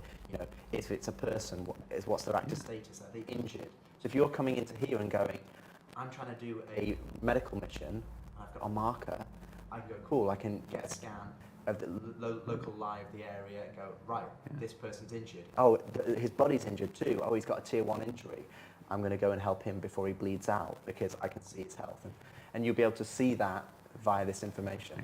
Yeah, it allows you to detect saboteurs or intruders. Absolutely. But then, using like the relay network and where those saboteurs and intruders can start pulling fuses and start hiding themselves from the scanning. Well, this will also underpin resource network. Yeah, so exactly that the same visuals and tech is planned to drop into the resource. So if you're looking at like your schematic for the ship to where your relays are going to be, or security reasons, or bulkheads, which doors are open or closed, basically it will pull up your holographic view of your ship like that using the same tech. So that the idea is those two things work well together.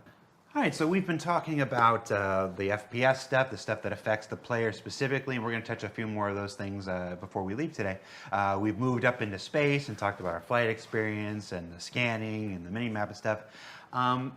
Now, from ourselves and our ships, let's talk about our enemies, our opponents, the entities we're going to encounter, and talk about some of the AI improvements that have been coming because of work on Squadron. What can you tell us? So the AI systems that we have, we basically threw them away. So we found out we wanted to understand where we wanted to go, what we wanted to achieve, and over the years as I've worked in games, and I think probably Chris would attest to as well, is that the best AI are kind of some of the simpler AI that you have a really good solid foundation, then you build on top of it.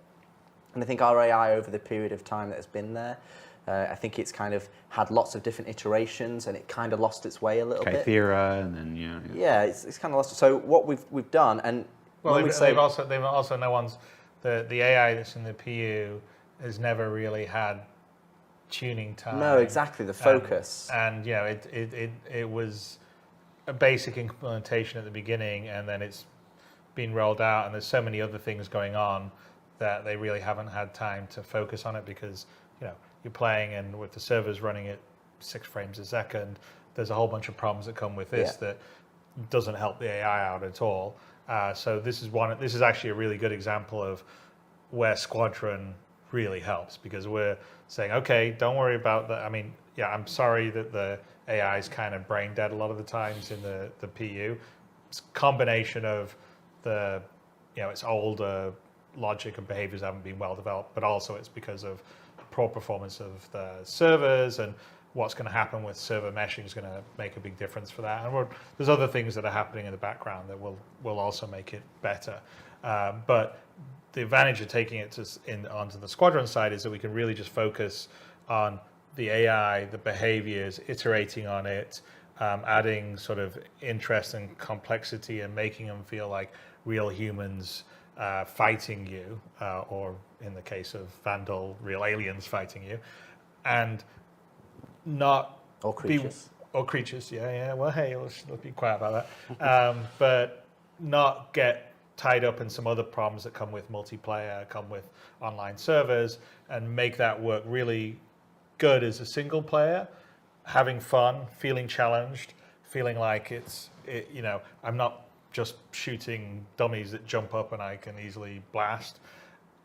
And when that all works, then comes across into the PU, especially when some of the later stuff's going to trigger in the PU, I think it'll be a whole different experience. And I won't argue it's been like a long, hard slog on the AI side.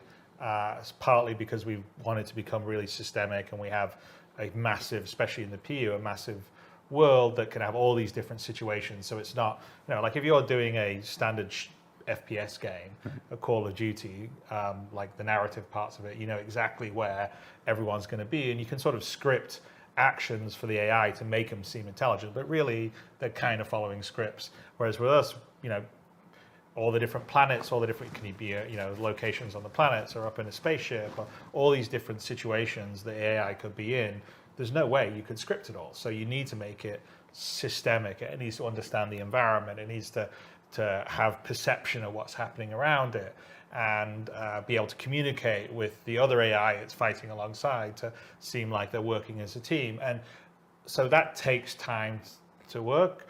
The AI team is been working on it for a long time, led by Francesco Riccucci, who's been doing a great job. And we absolutely have turned a corner this 100%. Year, because I've both me and Rich actually, we were playing it when some of the blast systems came in, and it was challenging to say the least. Yes. And challenging in a good way, in like the fact that we were like, okay, we want to clear everyone out. Like we were running Asiato as a test level. Okay, let's see if we can just run and gun and take all the slavers out. No. And Rich is a much better FPS player than me. I think I'm kind of okay, but Rich is much better. But no, we weren't all managed to get it. But I was like, I'm going home. I downloaded the build and home. I'm like, damn it, I'm going to finish this level. I'm like, I almost managed to do it. I mean, it was, you know, it was like Elden Ring from software. Like, I want to do it one more time.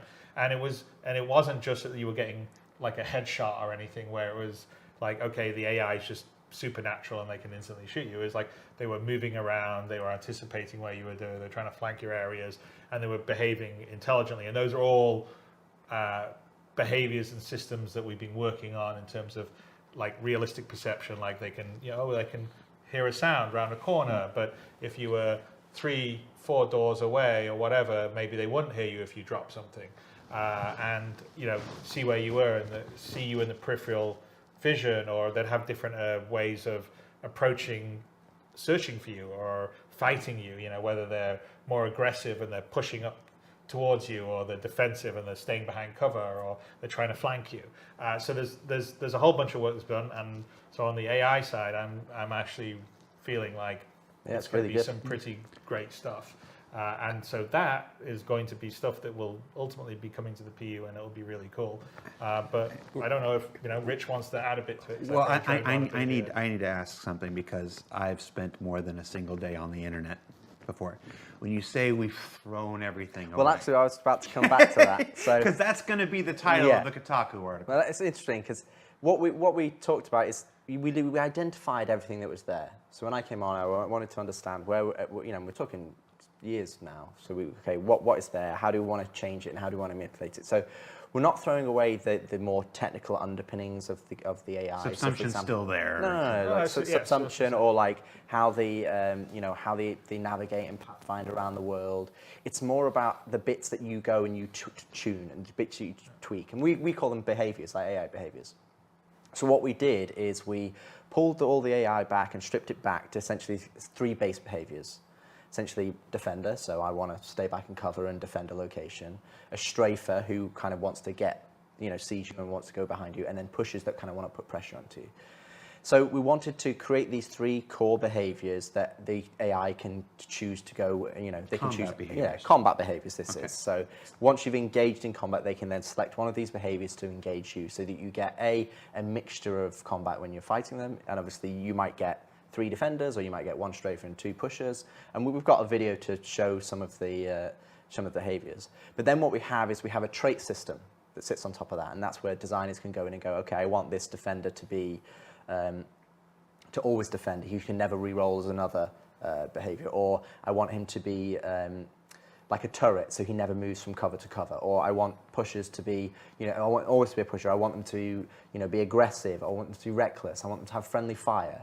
So we can go in and essentially we've got 3 base behaviors that just by themselves play well. You can play that and go, okay, do these 3, is that a fun experience? Then you can start adding in all the other things on top. You go, okay, I want this trait and this trait. So you're crafting combat experiences. So in a PU mission, if you've got a ship coming in bringing AI reinforcements, we can say, okay, we can weight the behavior. So you're not getting the same thing every time, but you can go, okay, you get these guys who push, they're quite aggressive because that's their faction, whether it's Ninetales, or these guys are quite defensive, they're more military.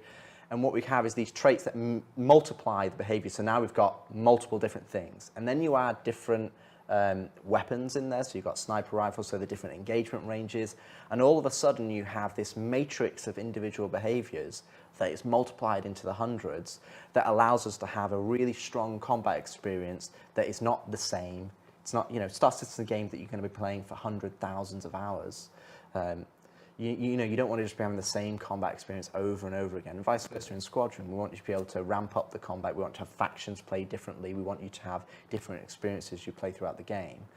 And when we looked at the AI combat behavior, that's something we identified. But then we also looked at perception and basically tweaked that and readed that in a way that allows us that, you're coming around the corner, it's not just instant headshot. Because to be honest, AI, it's very easy to make AI that are amazing, because they're just computer. They know where you are. They know exactly they don't have to mouse aim. It's just instant headshot. It's very easy to make them too hard. It's not human. No, right? Exactly. What we want to do is we want to make it challenging but fair. And that is, well, when Chris was talking about playing through Asiado, even though it was very challenging, when we died, it was because we made a mistake. It was like, okay, I didn't check my left when I came out here, and I'm like, I got taken out. And we've also looked at accuracy. So we've looked at accuracy as that, even a human, even a soldier, they don't immediately have a bead on a target and they pull the trigger. They take a time to adjust to it. So, as soon as you pop out of cover, they're like, oh, someone's there. It's not instantly on you. They've got a bit of time. And then what we wanted to do is that we don't want AI to be 100% accurate, but we want you to still feel pressure. So we have a silhouette-based accuracy model now, so that if they do miss, you're getting that sense of like, pew, pew, it's kind of going past your head, and you're like, okay, I'm under pressure. And we want the AI to pressure you, but pressure you in a way that you feel like, oh, what? How did he shot me through a box? Like, he's pushing that way, and you're hearing him. And you're like, okay, they're coming this way, and I'm being pincered. And I think that's where we've put our real focus on terms of how they perceive you in the environment when they're socially active, how do they perceive you in combat. And then we have pretty much 90% of what I've talked about there is in the game. We've had balanced passes, we've played it, it's a lot of fun. And then what we have on top of that is future things that we're going to be adding even more. So, we've got versions of them doing medic behavior and reviving allies and ammo management and all the other advanced combat behaviors that we can pull on top, which we're already working on, but they're underpinned by an absolute solid foundation. So if you strip all of it back just to those 3 base behaviors, the defender, pusher, strafer, is it fun? Because if it's not fun there, it's not going to be fun here. You can't just keep relying on putting stuff on top and going, oh, it's going to get fun when we do this. It's going to get fun when we do this. So we pulled it back so that, A, you have a challenge, that you feel like you're being pushed, that you feel like you're under pressure. Because especially in Squadron, you're not a commando, you're a fighter pilot. Fighter pilots don't go in and, they're not John Rambo. And again, in the PU, you could be a haulage trucker, or you might want to do something else. You might want to be doing just a homestead, so you want to do trading. And so when you get into FPS, we need to have the AI reflect the level of difficulty that we want to push into a persistent universe. Yeah, I would say, throwing away was it's disingenuous. But basically, game developer is iteration, right? So you have V1, then you have V2, and then V3, and V1 was the very first basic combat behavior, and it was the beginning, and there's a lot more systems now that underpin it. That's why we threw the base one away, because we have more ones that are underpinned by a lot more of the things we talked about, like the perception, the accuracy, and all this other stuff that happens. And within the context, you were speaking specifically of the FPS combat behaviors. Correct. Like the 7 segments I did about the bartenders, those are all still accurate. No, social AI and combat behaviors. We've redone the chow line yet again. Social AI staying the same. More mess hall. The mess hall will never end. Right. But we'll also be using some of these tenets and ethos to push into the flight AI. So the flight AI, which I think was talked about in the earlier talk in terms of the jousting and how we want to have more close combat, things like accuracy and the behaviors and how they can roll different traits, and how that's something that we'll have holistically across AI, across Star Citizen as a whole. We're showing it as the FPS, but it's very similar. So it's something that, we can show the clip of we've got those poor Atmo esports guys waiting to do their race. So let's look at some videos. Yeah. So what I'd suggest, I think, we'd probably show the investigation first before we go into the combat. Because the other thing is outside of, you just talked about combat, there's a whole bunch of other behavior in terms of, because, like I said, stealth game plays a lot. Yes. So, Squadron is the test bed for that. So investigation, so like someone hears a noise, what's that? Let's go check it out.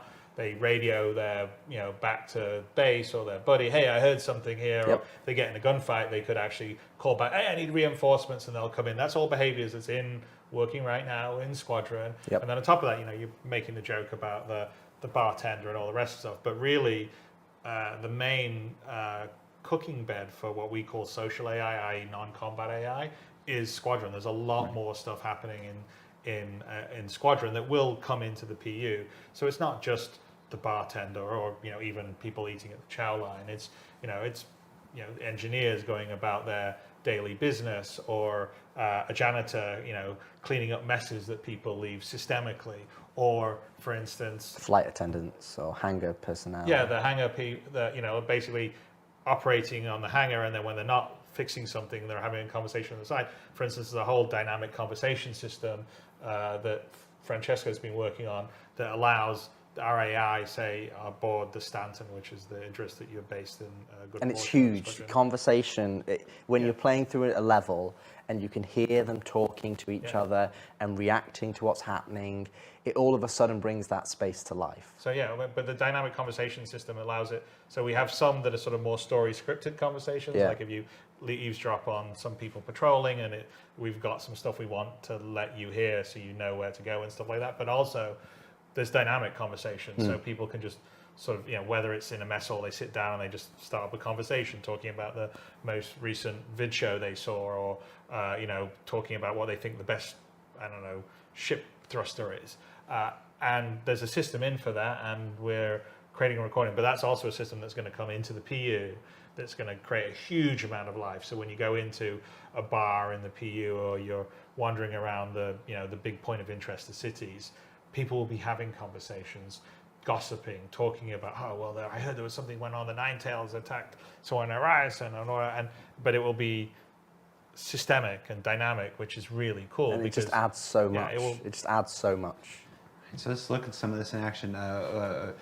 We don't have the conversation system stuff to show today, but let's look at some of the investigation stuff, and then we'll look at some of the combat stuff you were talking about afterwards. So we've actually got it as 2 videos. So there's the investigation in the test map, and what you're seeing here, in some respects, you might think that this is scripted, that this is something that we just put on a track. This is purely systemic. So if we captured this 20 different times, it would be 20. It would play out 20 different ways. So those individual there is going away to hide behind that orangey boxy, whatever we want to call that color. So that's the player. He's going to go. This is essentially a standard for the player. The other 2 AI are searching for him at the moment. The white spheres you see are basically hiding or cover spots. And so as AI, this is a sort of debug mode, as the AI goes around and they search, the spheres go away, indicating that, okay, they've checked that place, so no one's actually there hiding out in cover. So, and they're both kind of working together. So their logic is they need to clear these rooms first, and then once the rooms are cleared, they can sort of go on. So they share this information. So as they're clearing the cover points, and the cover points are basically all the nooks and crannies in the room, they're clearing the cover points and they're sharing together. So you'd see here that they're going, okay, this guy's coming in and go, okay, there's an open vent. Again, this is systemic. He's just coming to investigate this vent, but he's not cleared this entire room yet, so he's not going to progress. And he's just going to go and check the rest of the room alongside his buddy. And once they've then cleared it, they'll then progress. But again, here would be, you'd hear them talking to each other. I've not found him yet. Where is he? And again, we've got vents in here. He's checking another vent there. Yeah, so we also have other usables. So it might be, there's something you can hide in, or they're going through systemically, checking the usables, checking the cover points. And you can see there's only a few balls left now. The ones at the bottom right, and then the ones at the back that he's clearing. And then one of these enemies will then go, okay, we've checked everything in here. I'm now going to progress to the next space, because that's where, they're not in here. I think they're going to go this way. So you come back, there's only one set of ones left. He's going to check it. He's going to come through here. Cleared those, so now he's coming around here. And fire away! And what you're seeing here with the bar, which starts off, is something that we've added for the perception. So they start off in green, and then it goes to yellow, then amber, then red. So once it goes to red, that's into full combat. Yeah. But the previous states are kind of levels of, they go up based on levels of different perception. So a green they just might have seen you. That's the equivalent of going, huh? Did I see something? No. And by the way, in the game, you don't see that. That's our debug. No, that's our debug. That's just indicating the level, and the level in the game would be. But we'll have audio and visual representation for those levels. So the initial green one would just be like a head turn, maybe a verbal cue. Then you're getting into the yellow and amber. That's where they're turning to face the noise and going, I think I'm going to go check it out. And then, maybe they'll walk over there to investigate. Or if there's 2 of them, one of them would go, hey, you go check it out. and then he goes and checks it out. And then we have obviously the red, where it's like, there's a definite threat here. And once they've been threatened, like in most games, what happens is if you wait a long enough time, they will then de-escalate to the green, and it's like their minds have been, it's like MIB, they flash through memory, it's gone.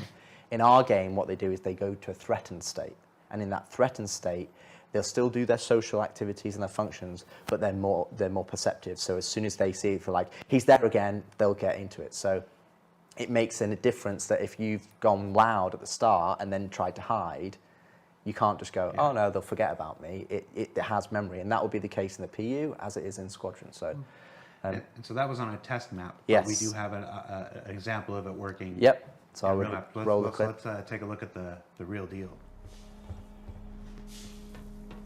So here's in Asiado in the decommissioned area. You can see the two AI in the distance catch you, and then this is kind of just a representation of it doing the same thing in a real environment. But obviously we wanted to show you the kind of the thing behind the curtain. What are they actually doing? They're checking cover points, they're checking the usables that are there, and then in a lot of the cases when we actually captured this video, if we actually failed because they pincered the player and they actually found you before we were able to show you what was happening. So it's really good to see how this transition from social into combat, so that you can actually play through the game. Better check that out. So here he's checking a usable, which we've set up, where he's just kind of like looking and checking, okay, is there anything there? Nothing there. And again, he's sharing that information with his buddy.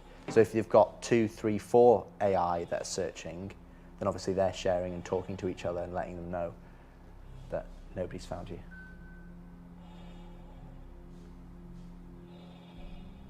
Like you may not be able to see them, but you're going to know they're out there looking for you. And if you stay in the same place for too long, they will find you. Yeah, so you can see the one in the background is actually looking over one of the vents, one of the railings, should I say, and then I think the Ross, who captured all these videos, I think he takes a bit of revenge. And again, not scripted. It's systemic. They understand all the hiding places. This is their station. They understand the hiding places. They understand where to look, and they just go through. Yeah, so you can drop these enemies in any environment, and they will play out like this. But obviously, the choices that they make at runtime will be different. Wow.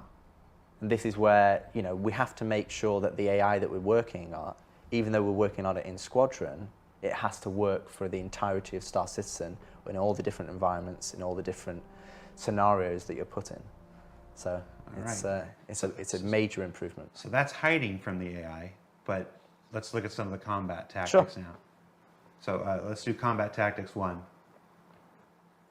So again, what you're seeing here is in a test map. We wanted to kind of show you a bird's eye view.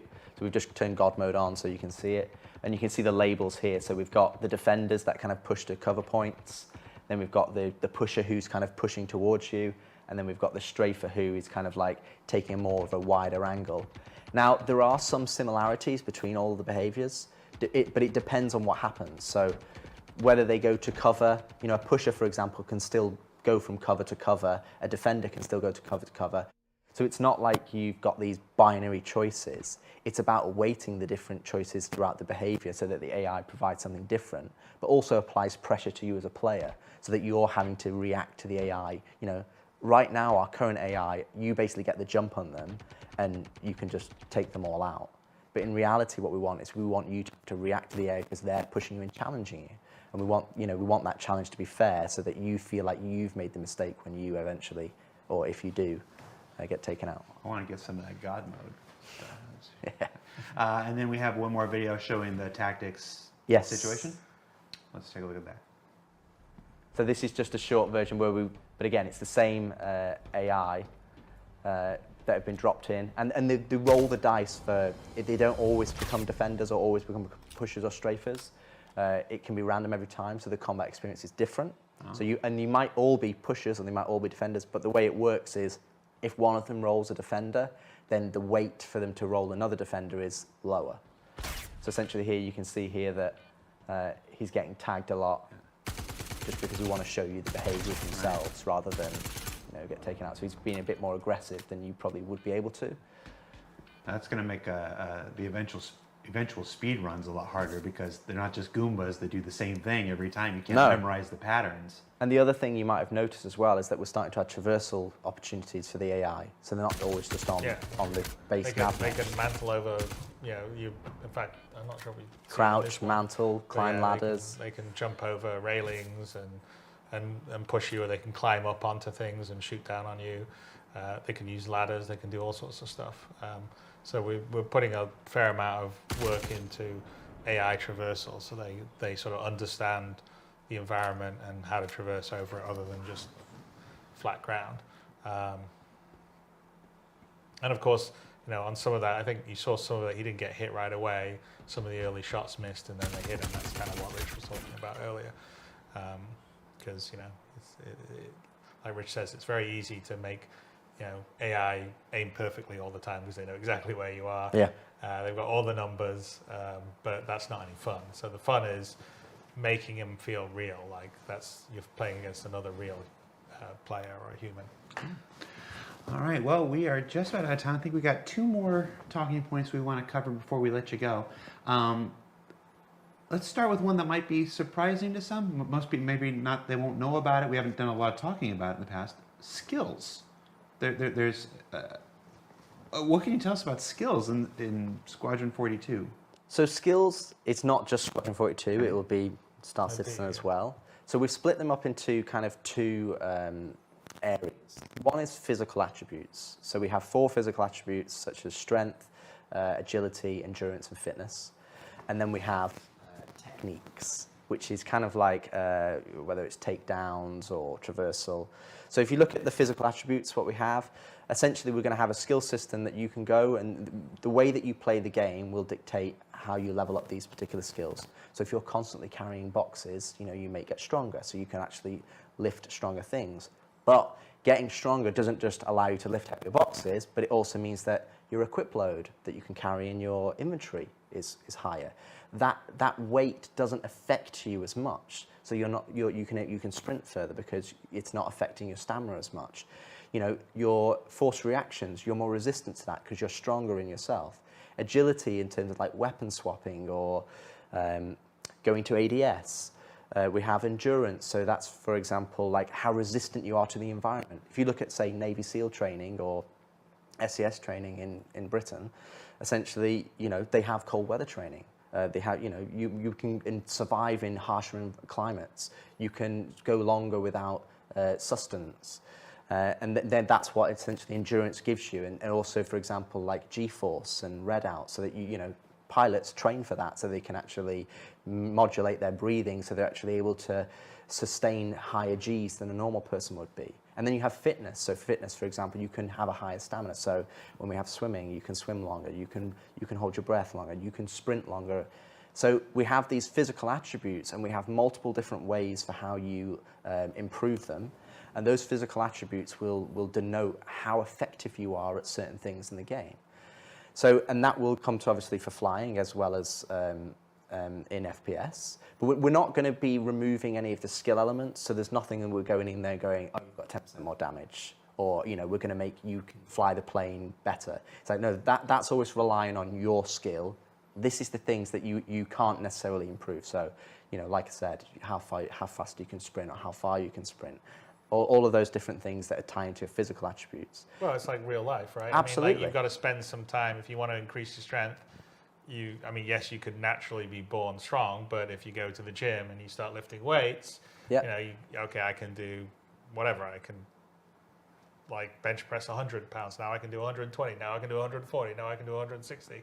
Now I can do 180, right? Well, you couldn't do 180 right from the beginning. You had to work the same if you're like running, you work your way up to a marathon. And so that's kind of the idea, is there are things that you do during the gameplay that, your gameplay can add to it. But if you want to take some time and go to the gym and do some squats, you can get some strength up. And again, that's part of like making that the living world. So if you want to invest in your character that way, in a sort of more realistic way, the way the world was, because like Rich says, we still want all the skill in terms of being able to aim and shoot and do all the rest of the stuff.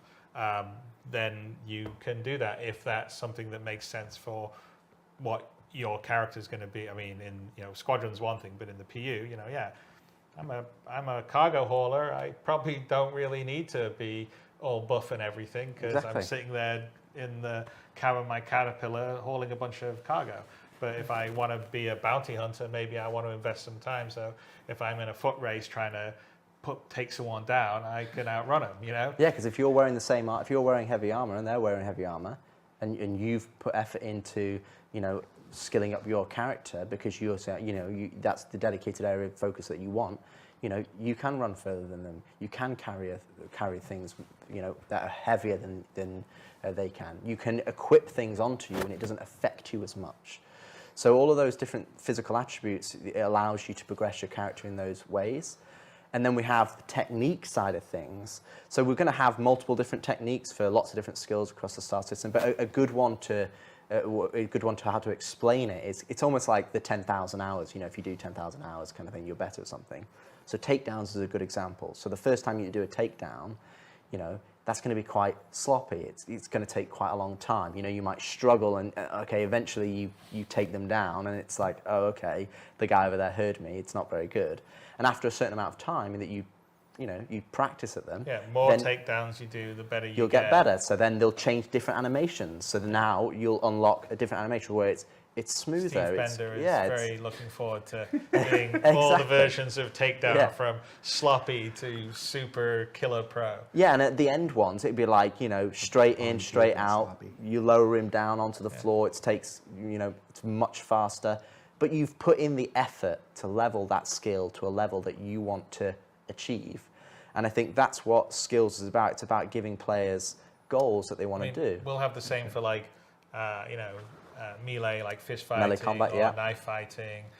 Longer term, we want to this is more PU, not Squadron, but introduce, say, more moves you could do in fight, say martial arts or whatever. You have to go somewhere. Or traversal as well. And learn them from someone and then do it a bit more and then you would get better. So these are all things you could gain. And that's kind of like you said, the idea of sort of, the skills and techniques that we want to introduce because again, it's this is going to be a really huge, deep world, and it's sort of up to you how you want to essentially build your character. If you look at fighter pilots nowadays or Formula One car racers, they're absolutely extreme athletes. They don't just go get in the car and like the car does everything. It's not the 70s. No, anymore. Exactly. You don't. They have a pint of beer before they go to try to race a Formula One or they play a football match. Absolutely. So that's what it gives you. It gives us that ability for you to specialize your character in areas that if you really enjoy FPS, then you can push it there. If all you care about is flying ships because you want to be a fighter pilot, then you can be like, okay, I want to level up agility or I want to level up endurance because endurance allows me to hold more Gs. So, if that guy was going to black out, I'm not going to black out because I'm going to be able to do it. And it's those slight 1% differences that allow you to put some effort into do. And that you will be able to level them as you just play the game organically. So you're not going to have to go out and level them, like Chris said, squats. If you do squats, like that's the equivalent of us going from crouch to stand, essentially. Yeah. It's like we will allow you to do things like that if you want to go and kind of like level them yourself, but you'll also just be able to level them by naturally playing what you like in the game. That Pilates area in microtech. Well, we went all the Unify, and then the other thing that we're going to do, which will tie into the last thing you're going to talk about, is the way that you'll sort of track this is the same way as I've got an Apple Watch on here, and I can have my health app that will tell me kind of how unfit I am, right? Or how fit I am. Unfortunately, at the moment, it's mostly unfit. But that will be essentially one of the apps in Imobiglass, and then one of the last things that we were going to talk about as far as some of the stuff we're doing in Squadron is there's a complete redo of the Mobiglass, and the first iteration is in Squadron. There's a sort of cut down set of apps in Squadron because it's the military Mobiglass, and you don't need all the cargo trading and all that kind of stuff that you would want in the PU. But it's a framework that we're building almost like our own operating MobiOS system, and it's all in building blocks, so all Flash stuff's gone away. It's been built to be extensible, There's been some tech and thought into how it looks and rendered, which is much nicer and transitions much better between the modes. And in Squadron, it's where you'll sort of be able to see, oh, this is who I am, this is how I'm doing in terms of like my health and stats, but also like, okay, here's my personal log of what's been going on in my life, which is basically sort of how I've been playing the game. Here's my mission assignments. Here's the ship chat channel. And the ship WhatsApp. Yeah, the ship WhatsApp basically. Obviously your nav map, star map, and all that will be in there. And Galactopedia. The Galactopedia, so you can look up, and then in the PU, it's going to just get expanded and maybe potentially have a slight UI difference to be not the military version, but be the civilian version. But it will all go in the same framework using the same base work. So one of the things that we've been really trying, not just on the Mobi, but on the HUDs and the MFDs, is they're all using a common building block framework, and we're trying to share the same base code stuff so it's easier to support and maintain. Because one of the problems right now in the PU is because there's a hodgepodge of the old system, which is the old sort of Flash scale form system, and the new building blocks, it's really hard to extend stuff right now. And so one of our big obstacles to doing features is actually the UI.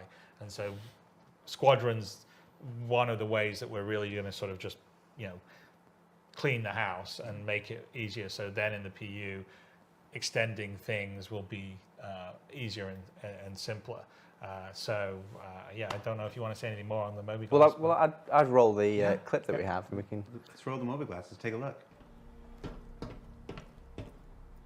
So the first page that you'll see that's coming up right now, kind of like the overview. So it's the overview of your player, it's the overview of your ship, and then it's like your primary objective. So and all of these widgets that we call them are kind of shortcuts to the kind of the main focus areas. See alerts as you go to the other page.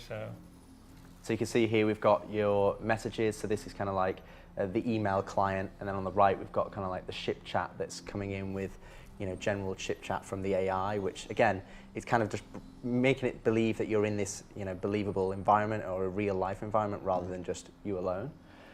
So responsive compared to the old one. Yeah, and it's just it's a lot cleaner, and the information, it's something that we've tried to be consistent across the HUD and the Mobi, is that we want to make sure that we're giving you clean information. And you can see like the alerts. So the alerts are now cleared from the messaging app because we've read the messages, so it's gone. But there was an alert down on our mission side here, but now we've gone and looked at it, it's cleared.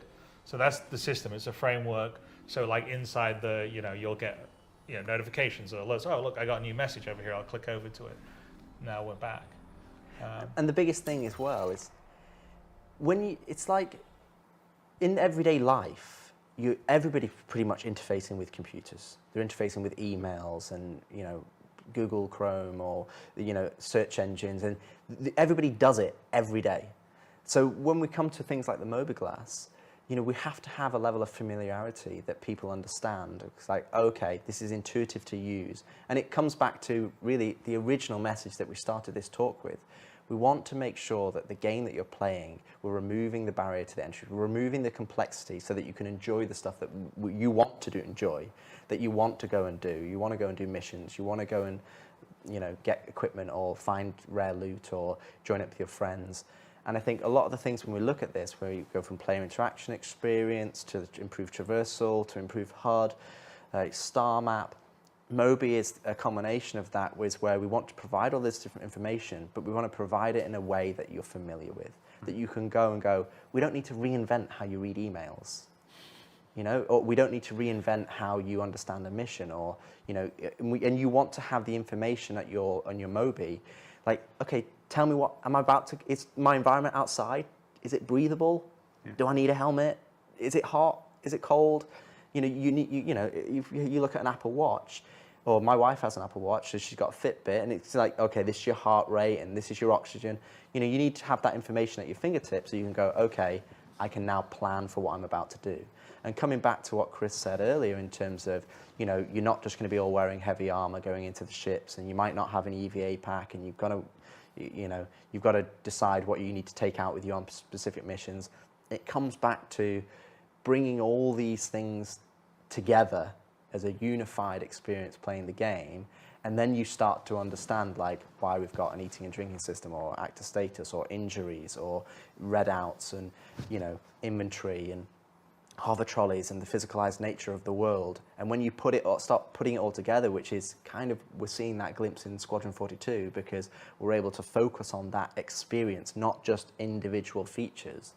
We're starting to not just see it, we're playing it. And I think that's what's really exciting to look at, to show you the progress that we're showing here today, is that nothing we've talked about is like, oh, we're going to start this in 6 months, or we're going to do this in 2 years, or we're going to do this. A lot of it we've already done, and we're in the position where we can go in there and play it and understand it and go, okay, let's tweak this, and let's start building on top of it of systems that we're really, confident in, technically and from a design point of view, so that we can build on top. And we've got a very clear idea how they can scale in Star Citizen, because we've got the mini environment of Squadron, like the test bed of proving it out. And I think it's going to be a real benefit to the PU for when we push these features over, because also for the developers who are just specifically PU content, they've got an example of how to use these systems, and they understand how other developers have already gone through the mix of putting it into the game, and now they go, cool, there's documentation, I know how to go to it. Yeah, I think that's a big thing, because as building the feature with the content means that, okay, you're doing the some of the traversal stuff we talked about. Well, here's where you're using it in Squadron, and here's how we use these different physical elements to make an interesting game experience.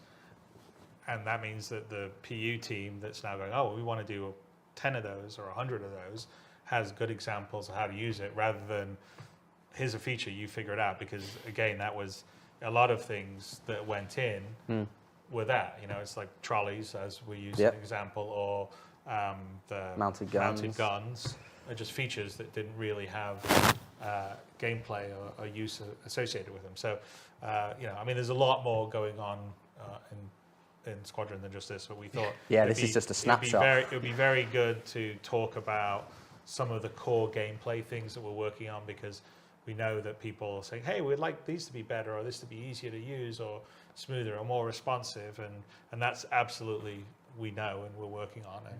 And the plan is it's definitely going to be in the PU as well as Squadron. And Squadron is working on the PU too, everybody.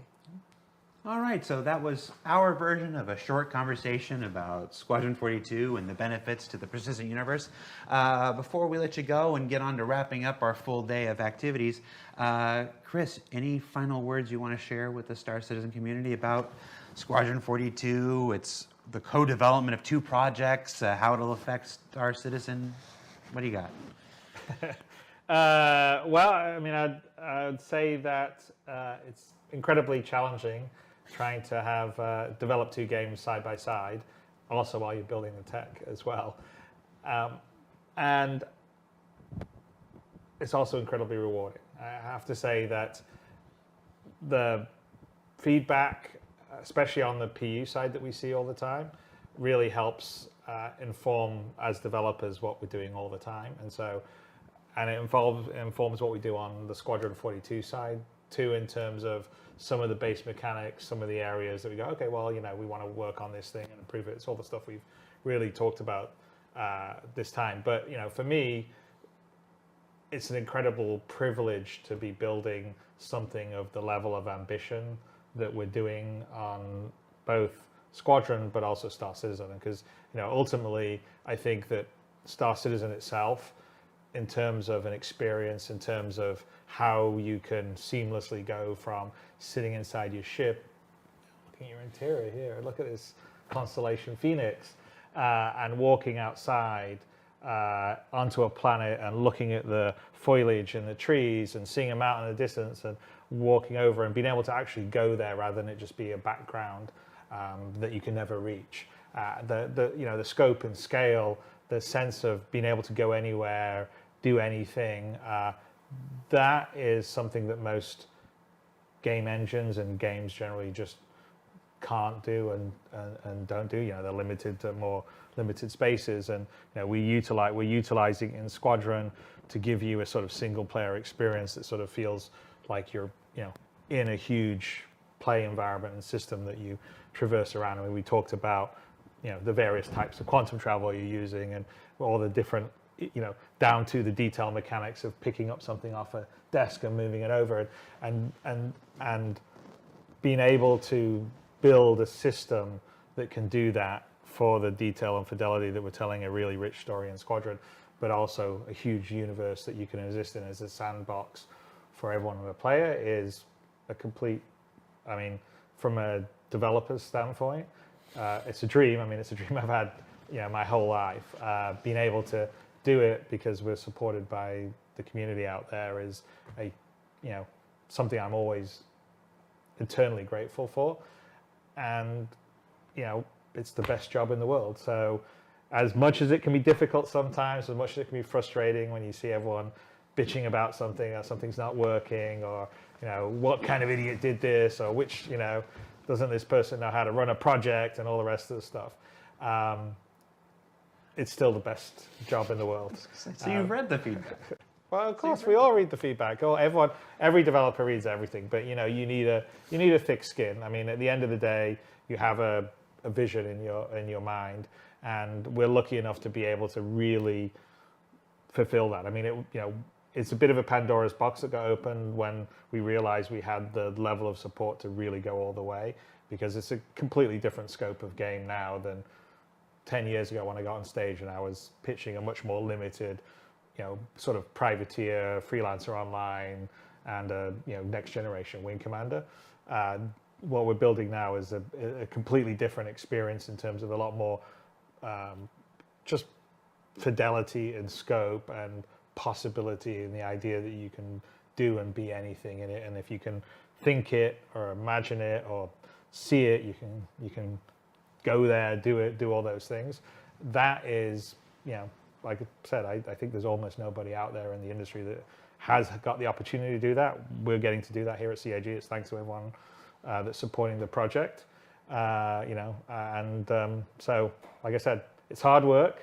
No one slacks off. We're working really hard. We all wish we were doing stuff quicker and faster than we end up doing it, but it's not because we're just sitting here, eating bonbons. We are working really hard, and it's exciting. I mean, for me, I look at things we have in development and how far we've come.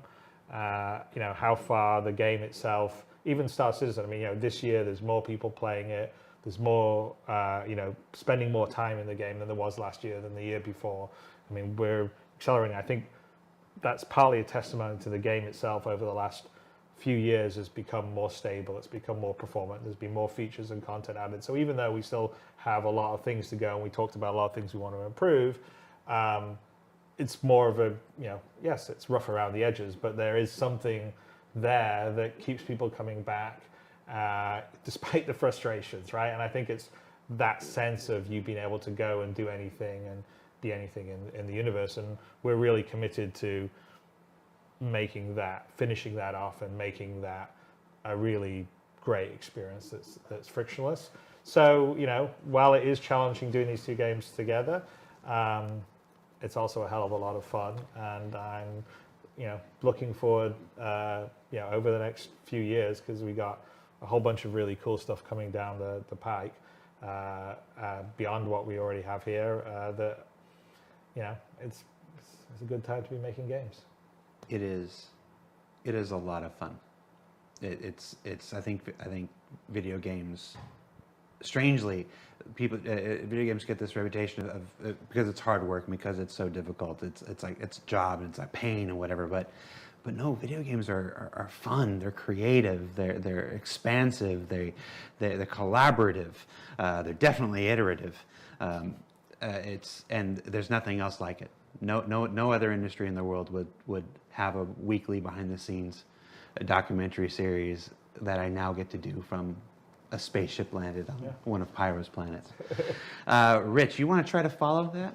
So the only one thing I would say is that even though we are focused on Squadron 42, we still read all of the feedback in Spectrum, online, the comments or Reddit.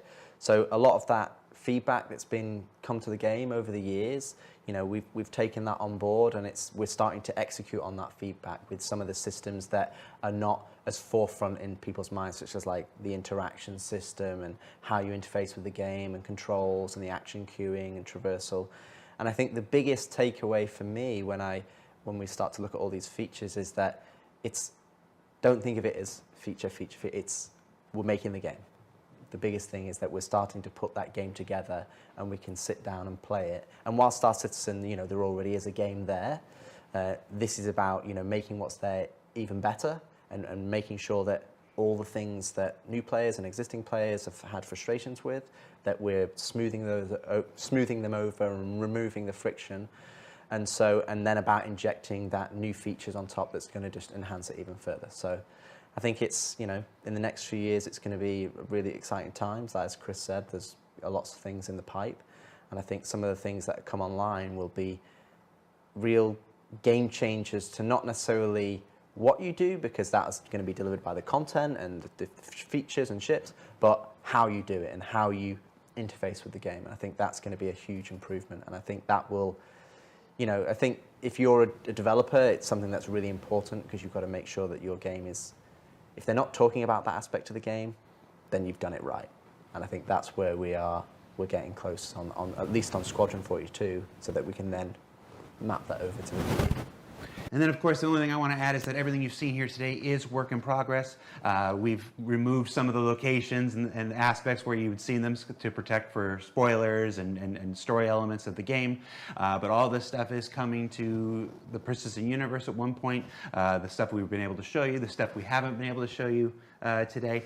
And if you were surprised by the skills part in particular, like we just kind of snuck that in there before the mobiGlas, rest assured we will be following up on the skills conversation with visuals and a more in-depth discussion of how that'll work and how you'll interact with that and stuff as we get closer to being able to do so. So if you've already gone to Spectrum or Reddit or your YouTube thumbnail and added little red laser eyes to Richard Tyrer, that last part's okay, but everything else, we just ask that you hang tight and give us the benefit of the doubt. It'll be fine. So yeah, so thank you, Chris. Thank you, Rich, for taking the time to talk a little bit of Squadron 42 with us and how it'll affect the PU. We are just about to wrap up our entire CitizenCon day here. But before we do, I want to throw it back to a video that we opened today's show with. It was a bunch of our developers and staff at our 5 studios around the world talking about their favorite things of the Star Citizen community. So we'd like to play that for you one more time, and when we come back, we'll put this whole baby to bed. So take a look. Well, that is interesting. We've got a new UI coming from Squadron 42 into the persistent universe. We've got the new map system. We've got the star map being worked on. They didn't show it, but it's being worked on. Then you've got the interest is so darn huge, like massive. You've got skills, and they just talked about it, so they are working on it. Then you've got also the grav technology has been enhanced way better than it used to be. What else? Takedowns, which will be nice, because that's what, like a Splinter Cell Star Citizen. That would be amazing. I like it. And there's so much more to come. But thank you for watching. We are about to do some IAE today. This was Squadron 42's information drop, and then some CitizenCon things that happen later this year. So now we're moving on to the IAE, which there's new ships involved, and we'll be posting that very shortly today, right when it goes live. And it's Drake Day, so the Drake interplanetary ships, so we'll have to see that. And thank you for watching, and thank you for your time, and consider subscribing to the channel. It's 100% free for you all. And also as well, think about maybe giving the video a like so that it could push YouTube algorithm is crazy, so come on and help us out a little bit. And as well, you have a great weekend and stay safe and fly safe. And comment below and let me know what ships you like and what part of Pyro are you looking forward to. Thank you for watching. Until next time.